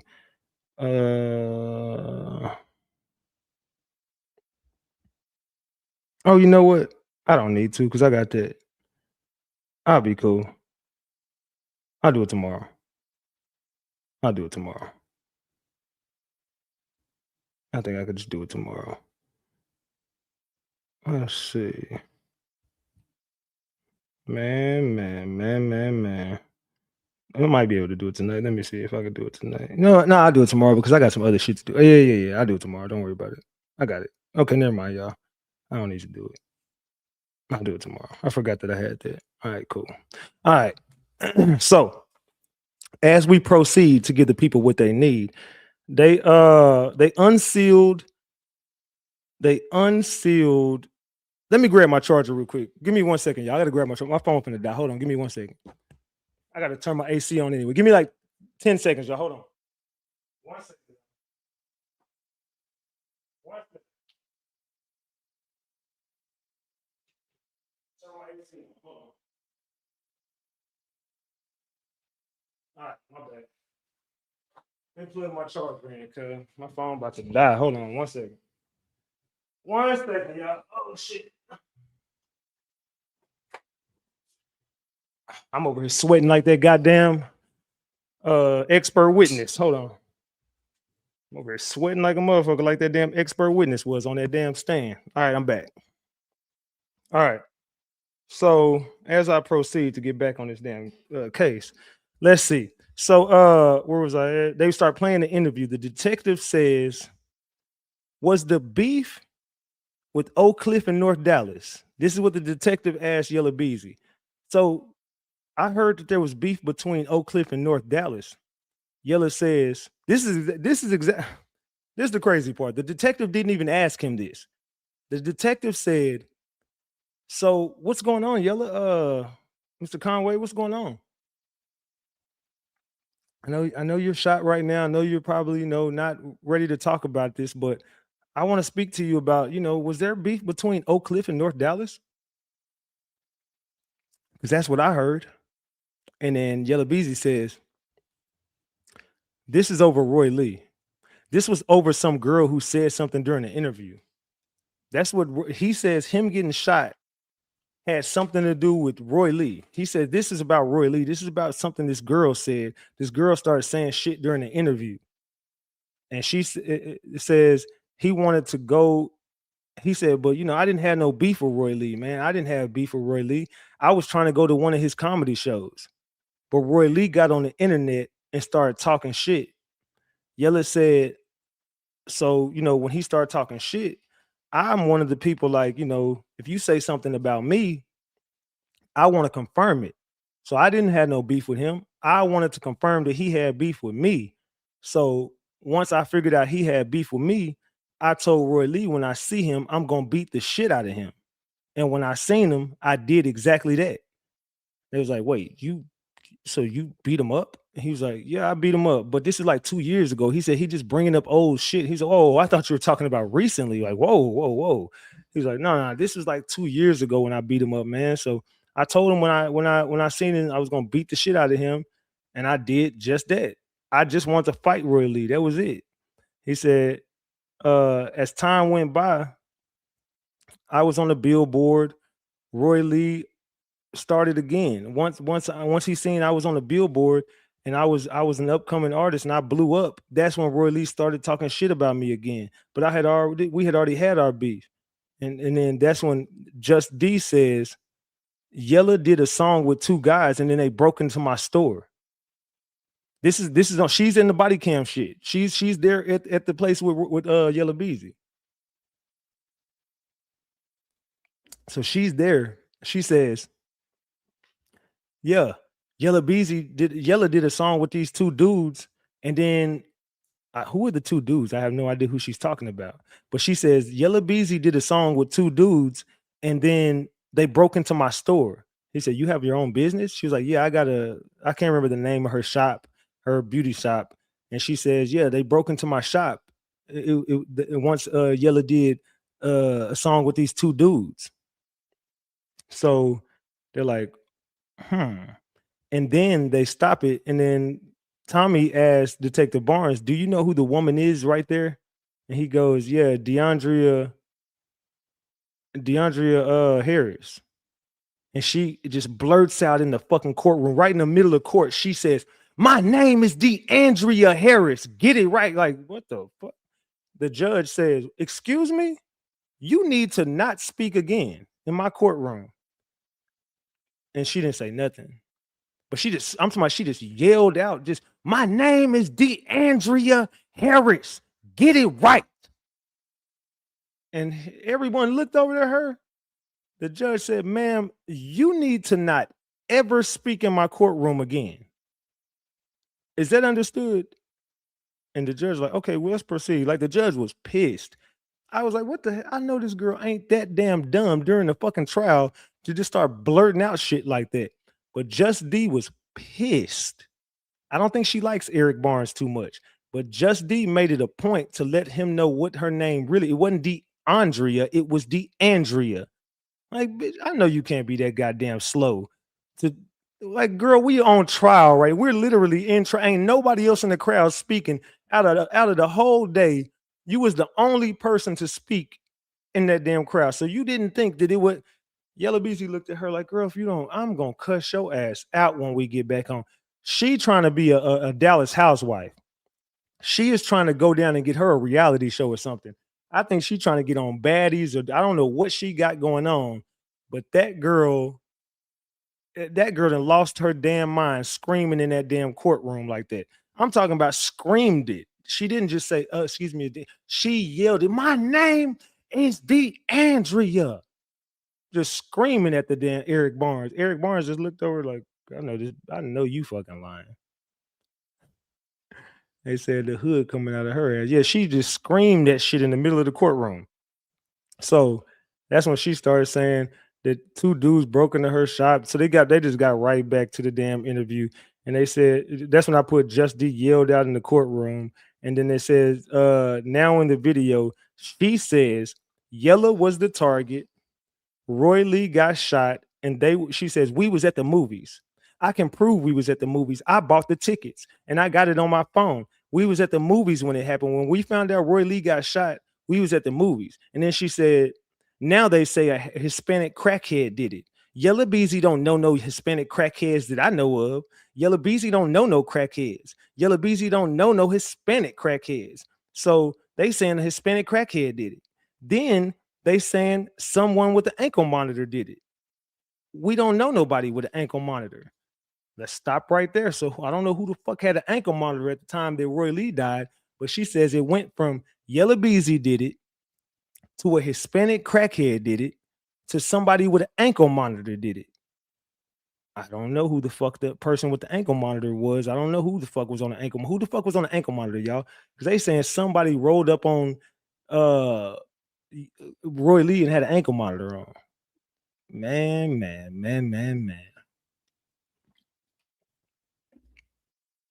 I had to keep drinking my water because my stomach is on E. They said Yella, it fit the description of a Hispanic crackhead. It said sounds like Rain's work. They said Sean G.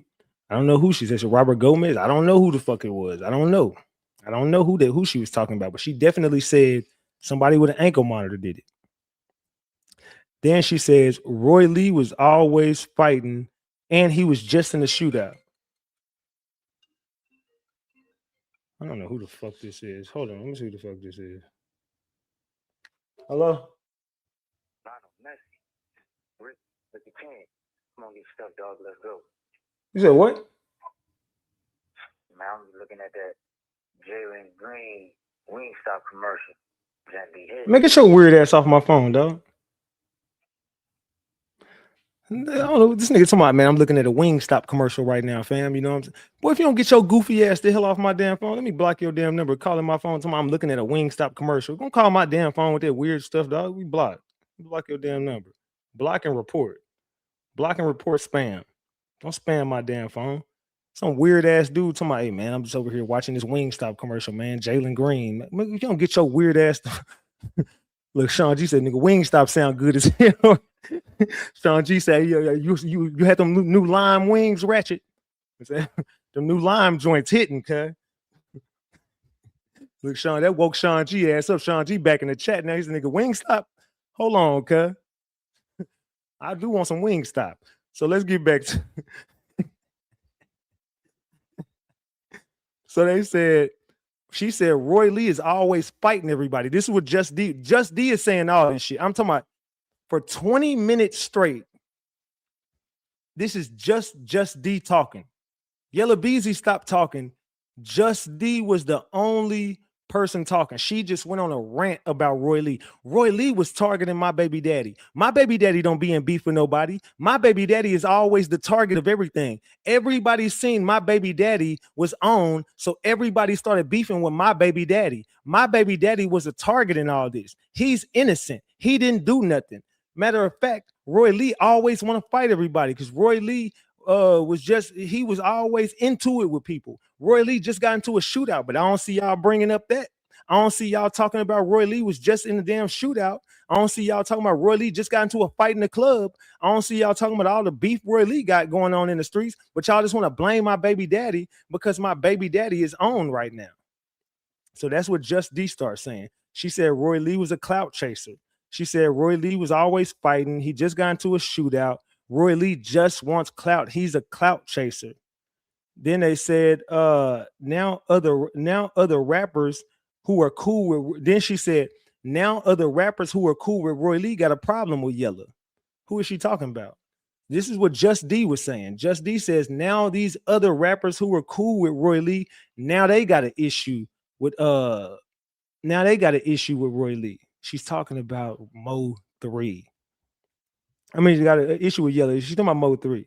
So then they fast forward because she wouldn't stop. I'm talking about that girl never shut the hell up the whole damn time. She talked for 20 minutes. They had to fast forward 20 minutes just to get back to Yella Beezy. So this is where it gets interesting. So then they said, hold on, other rappers who are cool with Roy Lee have a problem with Yella. Then they ask him, do you know Sean G? And that's whenever that's when Yella Beezy says, is he a big tall black dude? And they said, I don't know how he looks, but I don't know him, but I'm just saying, I'm just asking you a question. Do you know Sean G? He says, yeah, I know Sean G. No, then they stop it. Whenever he says a big tall black dude, and then they ask Barnes, do you know who Sean G is? Who is Sean G, Barnes? Barnes says, Sean G is Mo 3's bodyguard. And then they ask him, like, okay, so let's get back to it, but we just want to put it on record that you know that Sean G is Mo 3's bodyguard. They say yes. Barnes says yes. So then they get back to the interview. They ask Yella, when is the last time you seen Sean G?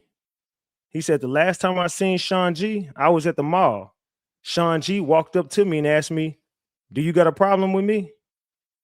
And let's see. I lost my. He said, "Oh yeah, the last time I seen him was at the mall." And Sean G asked. He walked up to me and asked me, "You got a problem with Sean?" And they said, "What mall was this at?" He said, "I was at the Redbird Mall. This was 5 months ago." And that's when. And he says, "Well, what is Sean G like? How was he acting towards you?" And Just D says he was being friendly. He was friendly. He was real friendly with my baby daddy. Yeah, he was being friendly. That's what he was doing. He wasn't on nothing. He was being real friendly.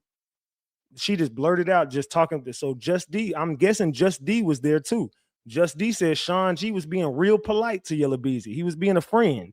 He was trying to be real friendly with Yella Beezy at this time. That's what Just D said about Sean G. Keep in mind, this is Just D talking at this point. She just jumped in the damn conversation. Again, the girl talks so damn much, man. I'm being real. So they said it was at the Redbird Mall 5 months ago. Just D said he was being real friendly. And let's see. He was being real friendly. And it said Sean G was just talking shit on the internet. And then they said, no, excuse me. They asked Sean G, the police said, was Sean G talking shit on the internet? Like, was he talking about you online? And then Yella Beezy says, hold on, she said, I'm glad she said I was friendly, but 5 months ago, damn, I barely been out. No. This was Sean G. This was during the Louisville. This is right after he got shot. He's still in the hospital doing this interview with the police. But this is right after he got shot. So he's in the hospital, and the Louisville Police Department walks in the hospital, and they're interviewing him in the hospital. This is body camera footage of him in the hospital after he gets shot. Then the police are asking him, do you know Sean G? And that's when Just D says, yeah, no, that's when he says, yeah, I know. I mean, is he a big, tall black dude? And then he says, I don't know how he looks, but do you know a Sean G? He says, yeah, I do know Sean G. Says Sean G. And then that's whenever Barnes says, you're his bodyguard. And then he goes, oh, well, yeah, the last time I seen Sean G, I was at the Redbird Mall, and Sean G walked up to me and said, do I got a problem with Sean? And then he says, but this was over the Roy Lee shit.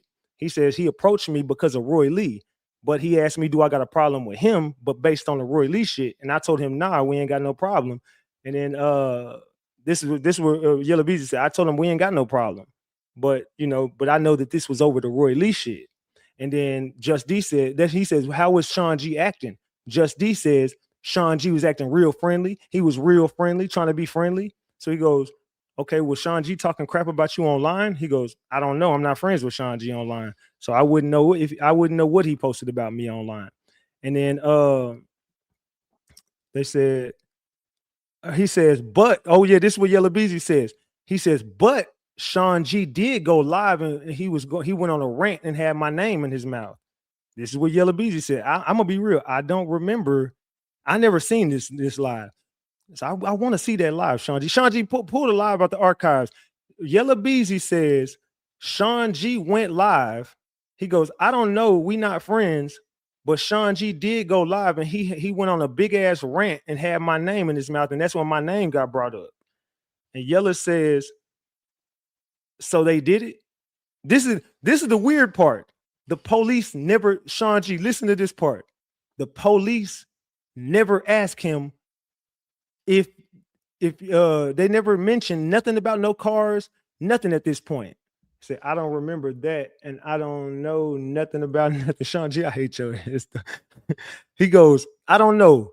We not friends, but Sean G did go live and went on a big rant and had my name in his mouth, and that's when my name got brought up.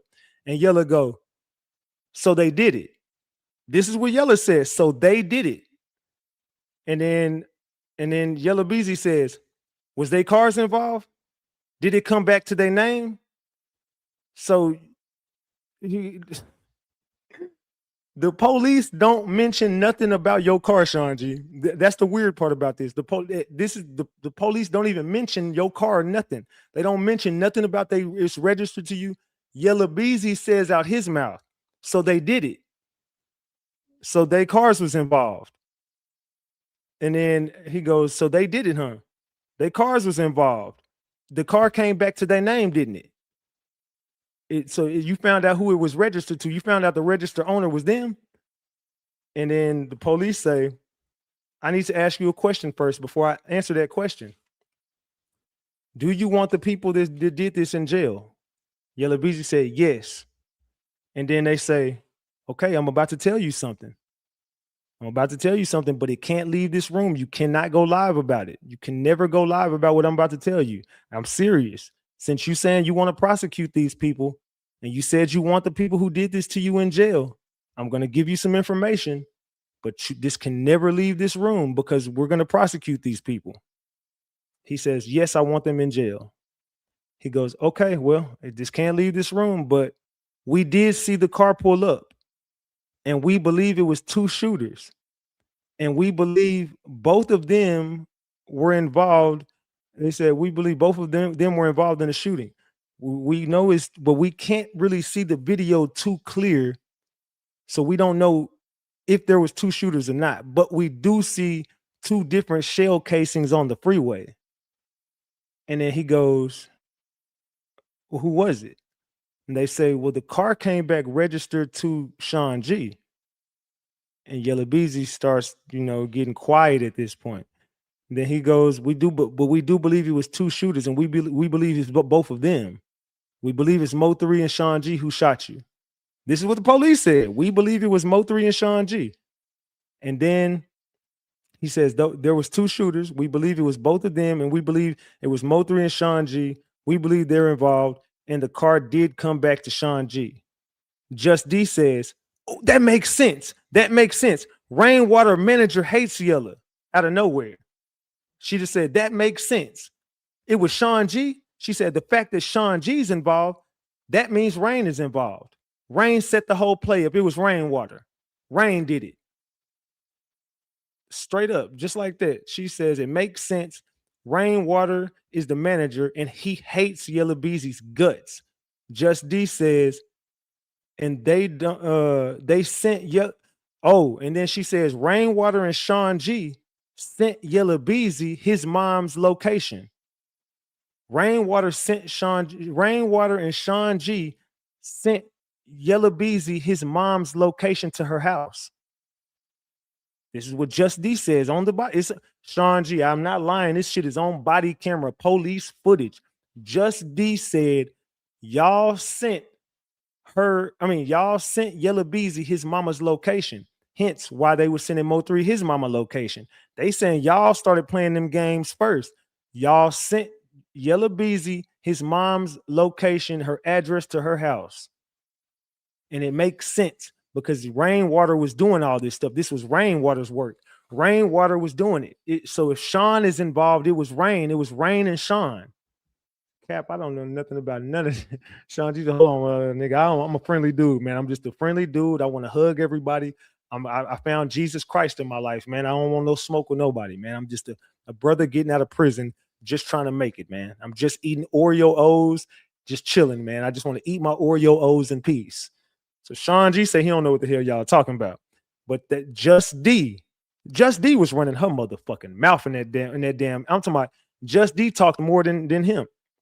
So Just D says they sent Yella his mom's location. It all boils down to Rain. Rain has to be attached to it because Sean is on it. Rain is attached to Sean. Yella says, I don't want to press charges anymore. At that point, he cuts Just D off. Just D says, this all makes sense to me. Rainwater and Sean G did this. This was all Rainwater's work because Rainwater wants my baby daddy the most. He hates my baby daddy's guts. So if Sean G's attached to this, that means Rainwater's attached to this because those two just sent Yella Beezy his mom's location. They sent Rainwater his mom's location. They sent Yella Beezy his mom's location to her house. They were threatening Sean. I mean, they were threatening Yella Beezy. This was Yella Beezy. I mean, this was Sean G and Rain. So they're blaming Sean G and Rainwater for this. Crazy work, right? Rainwater and Sean G are the ones behind the Yella Beezy shooting, but it was Mo 3. But it was Mo 3 due to it being it was Mo 3 because it was, you know what I'm saying, due to Mo 3's affiliation with Sean G and Rainwater. So Rainwater and Sean G set this thing up, but it boils down to Rainwater. And then she also says Rainwater was behind the Roy Lee shooting. Rainwater was behind the Roy Lee shooting, and Rainwater was behind the Yella Beezy shooting.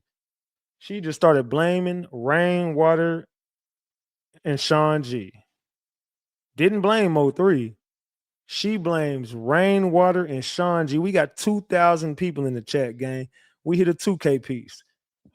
We got 937 likes. Can we get 1,000 likes, man? We got 2,000 people in here. Can we get 1,000 likes, man? Double tap your screen, man. Double tap your screen. We breaking the internet tonight with this shit. We are breaking the internet with this information, gang. Said crazy work. I'm a loving, peaceful person for years. Yeah, we know, Sean G. We know it, man. I don't want no problem with you no more, Sean. Look, I'm not trolling you on the internet no more. You terrify me. You up there with Young Boy and them now. I'm scared of your ass now. I don't got no hell no, Sean G. You too vicious out here in these streets. I'm going with the rest of Dallas. The Dallas is scared of Sean, but shit ratchet too. I'm done. Sean, you too scary of a person. I'm cool. I don't want to smoke with you no more. Your ass is vicious out here, Sean. Hell no. I don't want no problems. Nah, you up there with Young Boy with my book now. Yeah, so Sean G allegedly, him and Rainwater were sending out locations. Sean G sent out, said, no, I'm not a good guy. Yeah, you are. Sean is a perfect person, y'all. He's a good citizen. Y'all get off Sean G's back. We supposed to be brothers. Get off Sean G's back, man. I don't want to hear nothing else about Sean G. We supposed to be brothers. You trying to kick that political shit? What you trying to be? What you trying to kick knowledge, nigga? Hey, give me your chain, nigga. I said a double burger with cheese. Nah, I ain't kicking no knowledge, Sean. They said, it's always religious guys you gotta watch. Nah, facts. They said, I want all my black brothers and sisters to get along. Yeah, me too, Sean. Let's just bury the hatchet, Sean. We cool, man. Let's just bury the fucking hatchet, Sean. We cool, man. Let's go ahead and let bygones be bygones, man. I said a lot of shit. Let's dead it, Sean. I'm on your side, brother. I'm still 50-50 right now, waiting to see what Keywan White gonna say. Man, Keywan White ain't taking no damn plea. Ain't nobody finna give Keywan White goofy ass no plea deal. So yeah, Just D started saying Sean G gave up the location to Yella Beezy mama house, and it was Rainwater and Sean G. Then Yella Beezy interrupts and says, I don't want to press charges no more. I don't want to press charges no more. Just D says, well, I do. I want to press charges. I want them all locked up. I want to lock them up. Can I please press charges? I want to press charges. The police says, well, ma'am, I'm sorry. It just doesn't work like that. But he goes, what are you saying right now? You just told me you wanted them in jail. And then Yella Beezy says, I changed my mind. I don't want to press charges. I don't want nothing to do with this no more. I don't want to cooperate. He goes, are you sure? He says, yes, I'm sure. And then the police looks at Yella Beezy and says, do you know what you're saying right now? Yella says, of course I know what I'm saying. I don't want to press charges. He says, well, if you tell me right now you don't want to press charges anymore, you do realize I legally can no longer investigate this case no more. That means they're going to get away with it. Yella Beezy says, I don't want to press charges. I don't want to talk no more. He goes, okay, well, I'm just letting you know now. I'm off the case and I can no longer legally investigate this case anymore. Since you don't want to press charges and you don't want to be involved in this, I legally cannot investigate it no more. And you do realize they're going to get to walk. So Sean G, Yella Beezy said he did not want to cooperate no more. So y'all just gonna forget it was me getting them niggas to pull up and talk. I'm all about peace, love, and sex. Sean, get your freaky ass on, Sean. Says, salute to you, Ratchet. Kinfolk, been a cool fella, business mindset on the right track. Salute to my boy NASCAR, man. I appreciate the 10-piece, man. Salute. Says, so is that why they never came to talk to me? But y'all said I was lying? Sean G. I gotta admit, Sean G, it ain't looking like Sean G backdoor. It looked like Sean G was moving and grooving. It ain't looking like Sean G had nothing to do with no backdoor talk. It looked like Sean G was out here moving and grooving and had these niggas scrambling and scraping, looking for some shit. Sean G was sending out niggas' mama's locations. Nigga, I don't want to look. Sean G, look, I love my mama, bro. I don't want no problem with you, Sean. I'm a loving and peaceful person too. We can hug it out, brother. Let's hug it out, brother. Virtual hug though, not a real one. So, yeah, Yella Beezy says at that point he didn't want to investigate it no more. He was done with it. But at this point, that's when they say they stopped the interview and they brought up the Breakfast Club interview. And they watched the Breakfast Club interview and it showed Yella Beezy saying, you know, about his car. And they asked him, do you know what car shot you? And he's like, nah, I don't know. And mind you, he knew before the police told him. He knew all along it was Sean G and Mo 3, but he couldn't say it because he couldn't confirm it. The police confirmed to him that it was Sean G and Mo 3. Man. Because right after that, he went on that Breakfast Club interview, and that's how they got him. He started saying, I gotta get my get back. Oh, I can't let this go. Once you done shot me, it done went too far. And yeah, I can't let none of this ride. And yeah, I got to get my get back. So he wanted Sean G free because he planned on killing Sean G.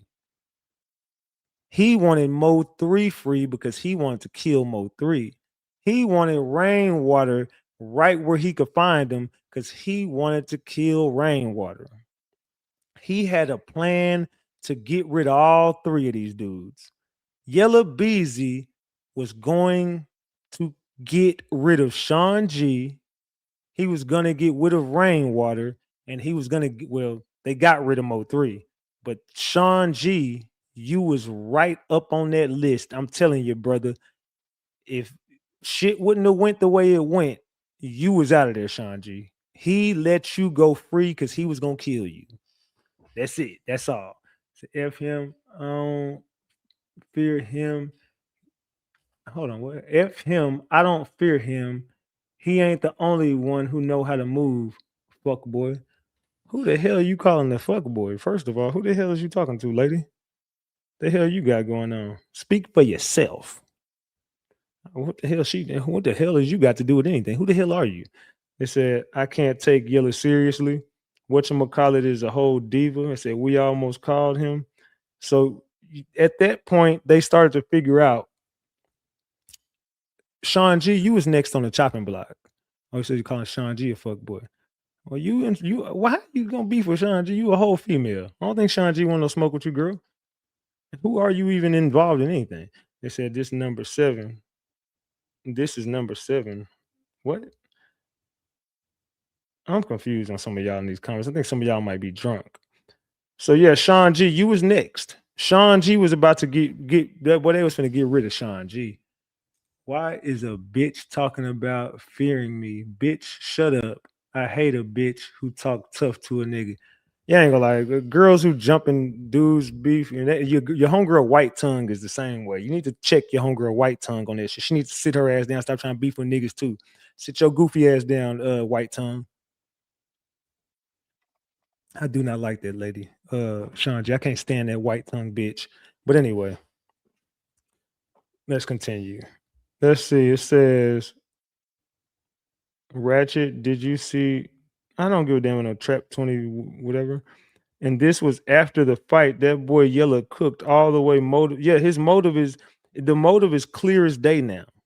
Now the motive is clear as day. Now we see exactly why they got rid of Mo 3. But the plan wasn't just Mo 3. It was Sean G, it was Mo 3, and it was Rainwater. So that leads me to know, I don't just believe anymore. I know that Rainwater didn't set up Mo 3. I know that Sean G didn't set up Mo 3 because there was a plot and a plan, and it's in police documentation. All of this shit is in police paperwork. They were going to kill Rainwater. They were going to kill Mo 3 and Sean G. They didn't fuck with Sean G. Not at all. There's no paperwork that says, hey, man, me and Sean was cool. It said, drop the link. I have a... All right, bet. I'm going to send it to you on Instagram. Hold on. I'm going to send it to you on Instagram. Hold on. Let me send Sean G. Hold on. Sean G finna hit the link, y'all. Let me send him the link real quick. Invite guest. Let me go to Sean G Instagram real quick. Hey, lay down.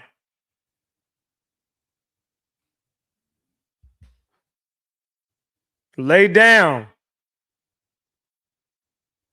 All right, bet. I'll just send it to you, Sean G. Check your Instagram. Man. Let's see what Sean G got to say, y'all. Let's see what Sean G got to say. All right. But yeah, so I no longer even consider Sean G a suspect in the Mo 3 case. He couldn't have set him up. None of these people fucked with each other, and none of them worked together to get Mo 3 up out the way. Every piece of paperwork says Yella Beezy worked with Keywan White, Jerry Johnson, Jose Bodega, Devin Brown. Rainwater ain't in no paperwork talking to nobody. They don't got no text messages of Rainwater setting nothing up or talking to nobody. They don't got Sean G. The only thing they got Sean G doing is lurking in people's bushes. And it wasn't Mo 3's. Sean G was actively taking people out with Mo 3. Sean G in paperwork doing this dude's a serious dude. Sean G wasn't playing around on Mo 3's back. Sean G was like Freddy Krueger out in this motherfucker. He was haunting people in their dreams. So I definitely was wrong about Sean G, and I definitely was wrong about Rainwater. I can admit when I'm wrong, and I can apologize when I'm wrong. But them dudes didn't have nothing to do with this. I'm looking at the court testimony.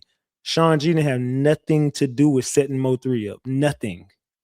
Rainwater had nothing to do with setting Mo 3 up. Nothing. This is facts. I'm telling y'all, this is facts. I'm in that courtroom looking at this shit. This is facts. There ain't nothing that points in none of them directions that had nothing to do with no setting up Mo 3. Mo 3 was set up by his ops. Devin Brown gave the drop, and them niggas rolled on him. This was Yella Beezy who set Mo 3 up. Yella Beezy did the work. So anybody screaming, "Oh, free Yella, I'm team Yella," fuck them, man. I'm telling you, Yella Beezy is the one who Yella Beezy and Trap. Trap Boy Freddy and Yella Beezy came up with the plan to get rid of Mo3. Facts. Trap Boy Freddy and Yella Beezy are the ones who came up with the plot and the plan to get rid of Mo3. This is facts. Sean G, where the hell you at, brother? Where the hell is Sean G is? I think Jossie set him up. Well, Jossie baby daddy.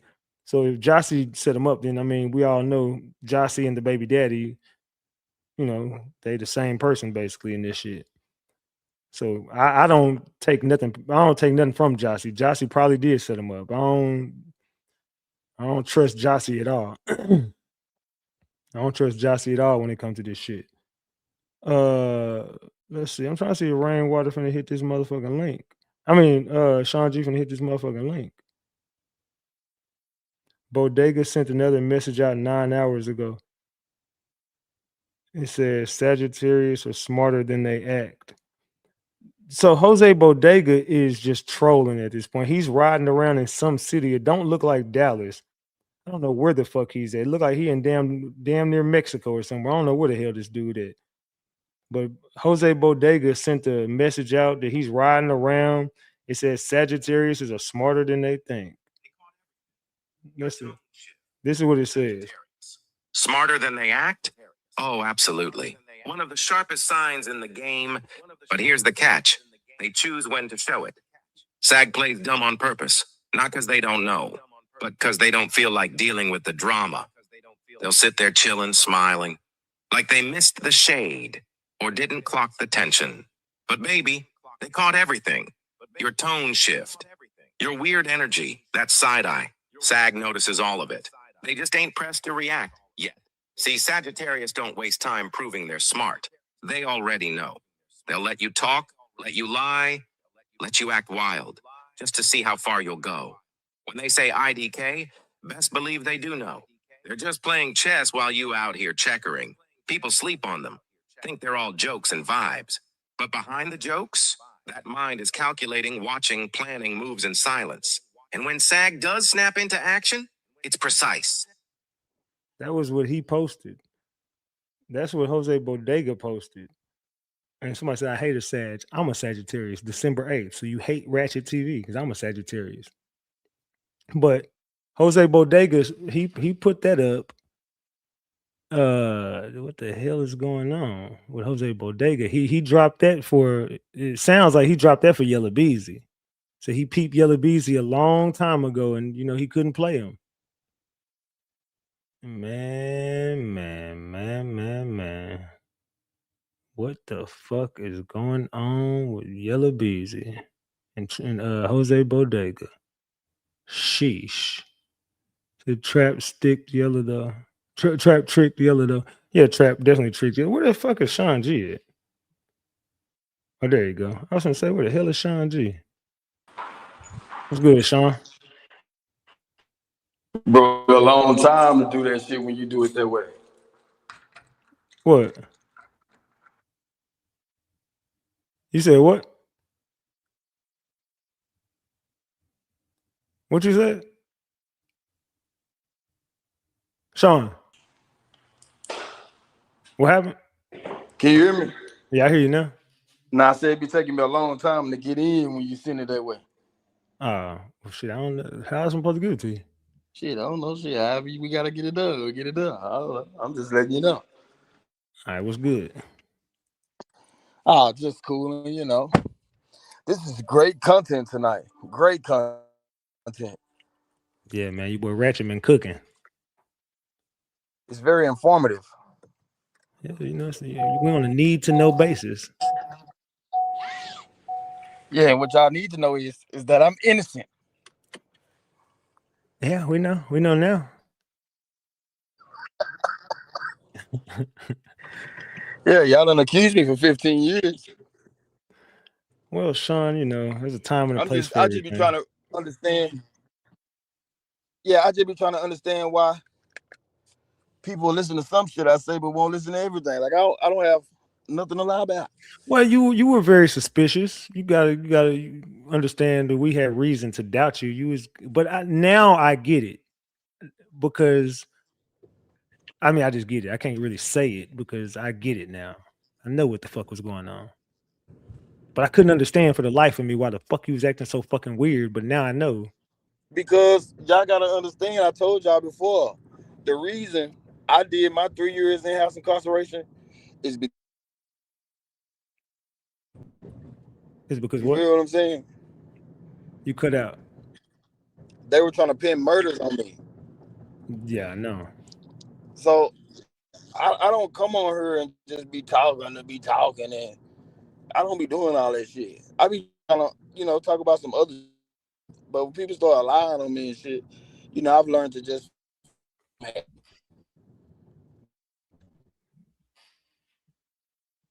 So there go your homegirl in the chat, Sean. I think somebody keep calling Sean's phone or something. is my mic going out or something? I can't hear. Oh, is your phone turning black? Don't let it turn black. Because I don't know if you can hear me or not, Sean, but don't let your mic go black. Don't let the phone Yeah, you turn can't. black. Can you hear me? Yeah, now I hear you. Don't let the phone go black. No, for sure, for sure. Your homegirl in the chat. Cool. I don't know anything about anything. I don't have any homegirls, any friends, any associations, anybody. I'm solo dolo. I'm by myself. I don't know nothing. Yeah, none of Mo3 baby mamas was at pretrial. None of that, bro. Nasty work. So what's next, Sean? What you got planned next? What you mean? What's going on with you? What do I? don't know. Man, I'm just trying to implement the Lord in these people's lives. You And slick let them know that it's okay to change your ways. It's okay. If I did it, you can do it too. So you changed your ways? Yeah, I don't be out here talking shit to people no more. I'm out here trying to be a productive citizen of society and uplift my black brothers and sisters. So if Yella Beezy beats this case, what are the chances of you and him sitting down and squashing everything? I don't have a problem with anybody in the world. I don't even know how to answer that question. I bet you don't. At all. I don't know how to answer a question like that. I have to have beef with somebody to squash the beef, How you feel about that body cam footage that I told you about? I don't feel anything about it. In what aspect do you mean, sir? I don't know, like Just D saying all she said. I just wondered if, hypothetically, if that situation even happened, I just wondered, was she even there? What did you ever see Yella Beezy at the Redbird Mall? What? I He ain't seen said nobody nowhere. he said you ran up on him at the Redbird Mall and asked him, did he got a problem with you? I don't know anything about that. One thing I'm glad about is, even though they lying on me, I'm glad they said that I wasn't hostile and I was friendly. I'm glad they put that on the record. Yeah, they said Just D said you was very friendly. You was being very friendly with her baby daddy. You didn't want no problems. Yeah. I don't know anything about it, but if it did happen, I'm just glad they said that I was super friendly. They said you was a good dude, man. No, if I was there, I probably would have been a nice guy and been, because I am a good guy, I would have been friendly. I would have been, hey, brother, let's stop this black on black violence. So have you and Yella Beezy ever seen each other face to face? I can't recollect. Interesting. You don't know if you ever seen Yella Beezy. I've seen him on TV, interviews and stuff like that. But in never person, I face to can't face. really recall. I bet you can't. I bet he couldn't recall either. Yeah, I really can't recall. I got shot in the back of my head, so my memory is like fucked, right? I have doctor's notes and everything to say my memory is so bad. So why would the police say your van was out there that night? I have no idea. You don't know who had your van that night? I don't even know if I had a van back then, but if I did, I have had a lot of vans over the years. I love a good old van. But hypothetically speaking, if I did have a van around that time, I'll tell you one thing. I don't know anything about no assaulting another black brother. I wouldn't do no shit like that. And I'm appalled if that did happen in a vehicle that they hypothetically said came back into my name. I'm appalled that someone would put me in that type of a situation. That's crazy. God I bless heard you. America. I heard you got a new Porsche. Oh yeah, I got a few new cars. How the hell you get a better car than me, Sean G? I got down on my knees and I prayed to the Lord. You know, they say just ask God. Ask God for what you want. The tongue is very powerful. You know, I got a Porsche, I got a Bentley truck, I got an Escalade truck. Oh, I just bought me a couple of box trucks today. What do you do for a living? Excuse me, come again? What do you do for a living? I'm an A&R representative. For who? What label? It doesn't matter. You have your own record label? Me? No, I wish. But you're an A&R for somebody else's record label. No, I don't like the way you said that. See, the way you said that is kind of like, you know, implying that I work for somebody else. Like, So you're the boss. I'm like a private contractor. I just work through the labels. Privately. Mm-hmm. Everything comes to me. Gotcha. You're a very interesting guy. I have everything. That's if you notice, like, even though these people come out with these extravagant nonsense ass claims, you know, they don't bother me. I don't have a problem with the cops. You know, they got me for a felon with a firearm. That's it. That's all.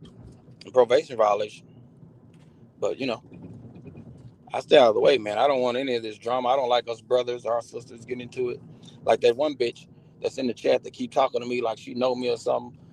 You know, I hate that kind of stuff. Like, I just don't feel like women should put themselves in a position to come at a man. Like, naturally, men are stronger than women. So if I was to be upset and she was to be upset and we was gonna be together and she assaulted me or something, I wouldn't even hit her back. You know, she's a woman. Like, I'm not that type of guy. So I don't even see what the fuss be to even start that kind of stuff. Love and peace, sister. Interesting. So, Yella Beezy people tried to press me at the court today? Oh my God, did they? Yep. That's horrible. One of them niggas tried to fight me today. I probably should have been there to keep the peace. Yeah, you know. So people won't be there tomorrow. Are you going tomorrow? Yep. Well, you know, I have a very, very good protection agency. If you need them, I can see you over the numbers. Yeah, you should. Yeah, I probably don't need to do that. You'll probably be trying to exploit them and say, these are the guys See, that were hired. Sean? Yeah, see, Sean, we turning over a new leaf. Ask Rain about me. What am I supposed to ask Rain? What? Ask him. Rain is incredible. Rain's no. When it comes to ask him about me in real life, not the internet. Ask him about real life me. He'll tell you. This lady talk about disrespect her first. Ma'am, just leave me alone, please. Why do I have to? This is the craziest thing about me, Ratchet. Can I say this real quick? This is what's crazy. This is what trips me out, right? They put me out here to be this big bad boogeyman wolf type of guy, right? Mm-hmm. So why do they, when I say please leave me alone, I don't want no problems, why can't they just leave me alone? Why can't I give and get the same respect that I give? Like, damn. It's like a brother can't change. We supposed to want our brothers to upgrade their lives and change for the better. You know what I'm saying? But people just seem like they want to just target me. I don't get it. They might want to leave that man alone. So his trial, not a meet and greet for his children's mother. Ashley always saying some weird shit. No, that makes sense though. That makes sense. That makes sense. But I would think everybody would be there for his pretrial. Not if they probably get hassled. I mean. Wasn't nobody there. Wasn't no content creator. I was the only one. Yeah, but they can't expect that. You know, they at the end of the day, they still have to move around like they are who they are. That's true. I was by myself. Just me, Dolo. I feel you. It's pretty important dates. I mean, pretrial is just pretrial, but it's just like a trial. Oh, it's definitely gonna be a trial. It's definitely gonna be a trial. Trust me. Yella Beezy is not I just copping want his to know pleas. if any of the baby mothers or Mama Nicole or anyone decide they want to go, they want to go. I'll come and bring my. Miss Nicole was there. You hear me? I can't. Your phone breaking up. The garage. I'm sorry. Give me a second. Let me pull that. I hear you now. Yeah, Miss Nicole was there. Garage. I put it in the garage, so it kind of cut my signal when I do that. Yeah, I said Miss Nicole was there. I said if they come and if they want to go and they want me to come, then I will go. You know, but I really just trying to stay out of the way. Again, I'm on probation, so I don't want any problems, any possibilities of there being a problem, and I'm involved in it. So, you know, I stay out of the way. Yeah, Miss Nicole. Now, she has some people with her though. Yeah, when I do complete my probation, I'll be out here on all bullshit. But, you know. Yeah, Miss Nicole cool though. She has some people with her. She wasn't by herself. Yeah. So did you hear me tell you I bought me some box trucks? Yeah. Yeah. Yeah. I'm looking for some drivers. Okay. What business is it? Come again? What is the business? It's just a business. No need for names or anything. You know, people start dibbling and dabbling and try to mess up what a black brother got going on. Nah, you're right. It's the Mo3 shit. Yeah, just to keep all your business to yourself on this motherfucker. Yeah, they'll be calling in and saying this and telling the police, I bet he's got drugs in his goddamn truck.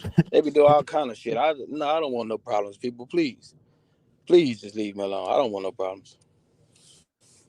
But that's why I be quiet. I just let people come up with all these crazy ass scenarios and do all these special little antics they be doing.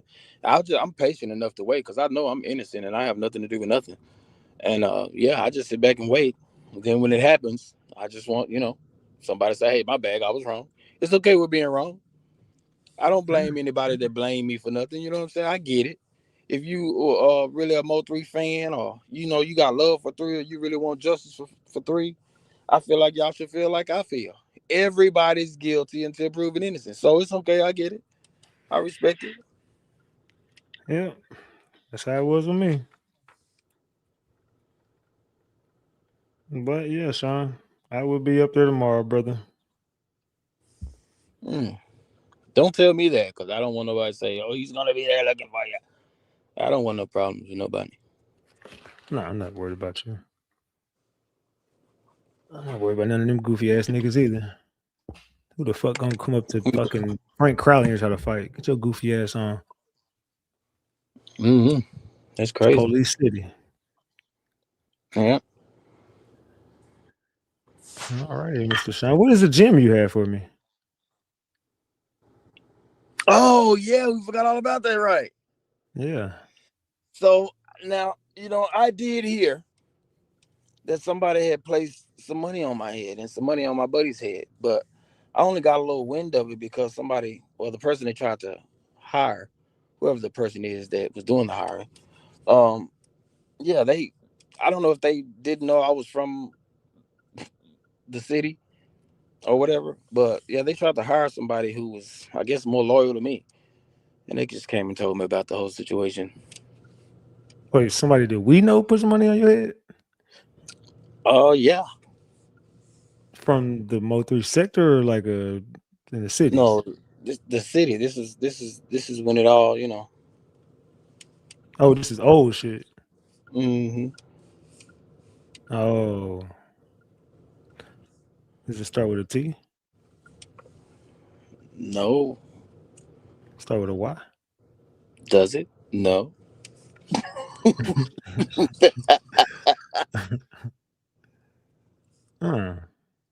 Interesting. Isn't it though? Did the grand jury witness tell you this?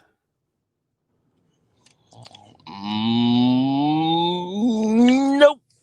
That boy Ratchet cold, ain't it? That boy cold. I just told you the person that tried to hire came and told me this. Blew my phone up for weeks. I gotta tell you something. Boy, I gotta tell you something. For weeks. A week, I said a week and a month of Sundays. So they finally let you know, huh? How you feel about that? I think it's sad that black people, be in these situations where they don't want to see another black man breathing. It's crazy. I don't believe in that mess. So when last time you talked to Bodega? Who? The grand jury witness. Who? I don't know, some little nigga named Pedro. Do we eat little jalapeno peppers? Yeah, little jalapeno. Yeah, and dumbass person in the chat. I didn't say that. This was years ago. Regardless of jalapeno. Regardless of what y'all be saying on this internet, like, don't nobody really be playing with me in real life in the real world. Like, you may think you want to do something. When's the last time you talked to jalapeno?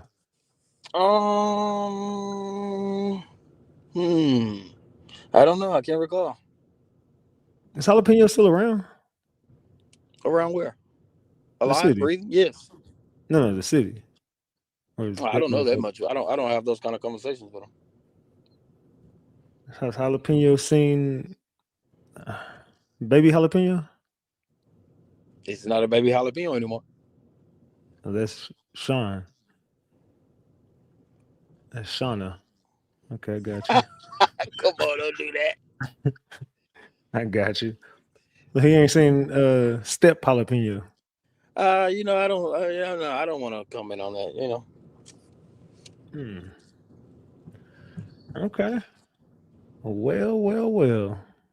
Mr. Jalapeno. Just telling everything. That boy can't hold water. You start saying too much, people stop talking. So sometimes you got to learn to play the role. A lot of people don't know how to play the role. I've learned this about this app.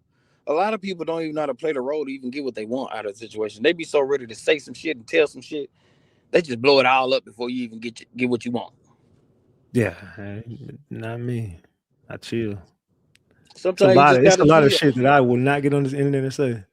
Yeah, sometimes you just gotta chill, man. You'll blow your cover. You will.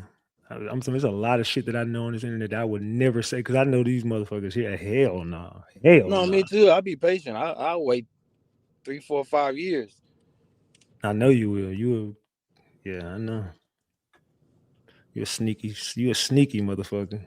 No, I'm patient. I just can't wait for you to strike on one person. I'm not doing any striking, sir.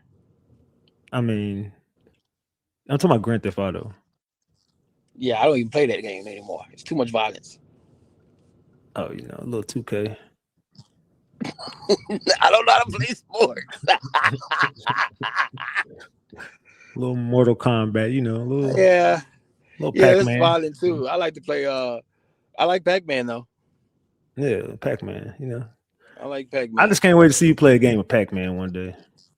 Man, I'm a bad motherfucker when it comes to Pac-Man. But my best game ever is Monopoly. I love Monopoly. Yeah. I would love to see it. Just one game I want to see. Just one match. Shit, well, damn, Ratchet. I wish you could see this girl right here. God damn. Yeah, I tried to holler too. She shoot me down every time. All right, Sean. Well, when are you popping out on you live? Well,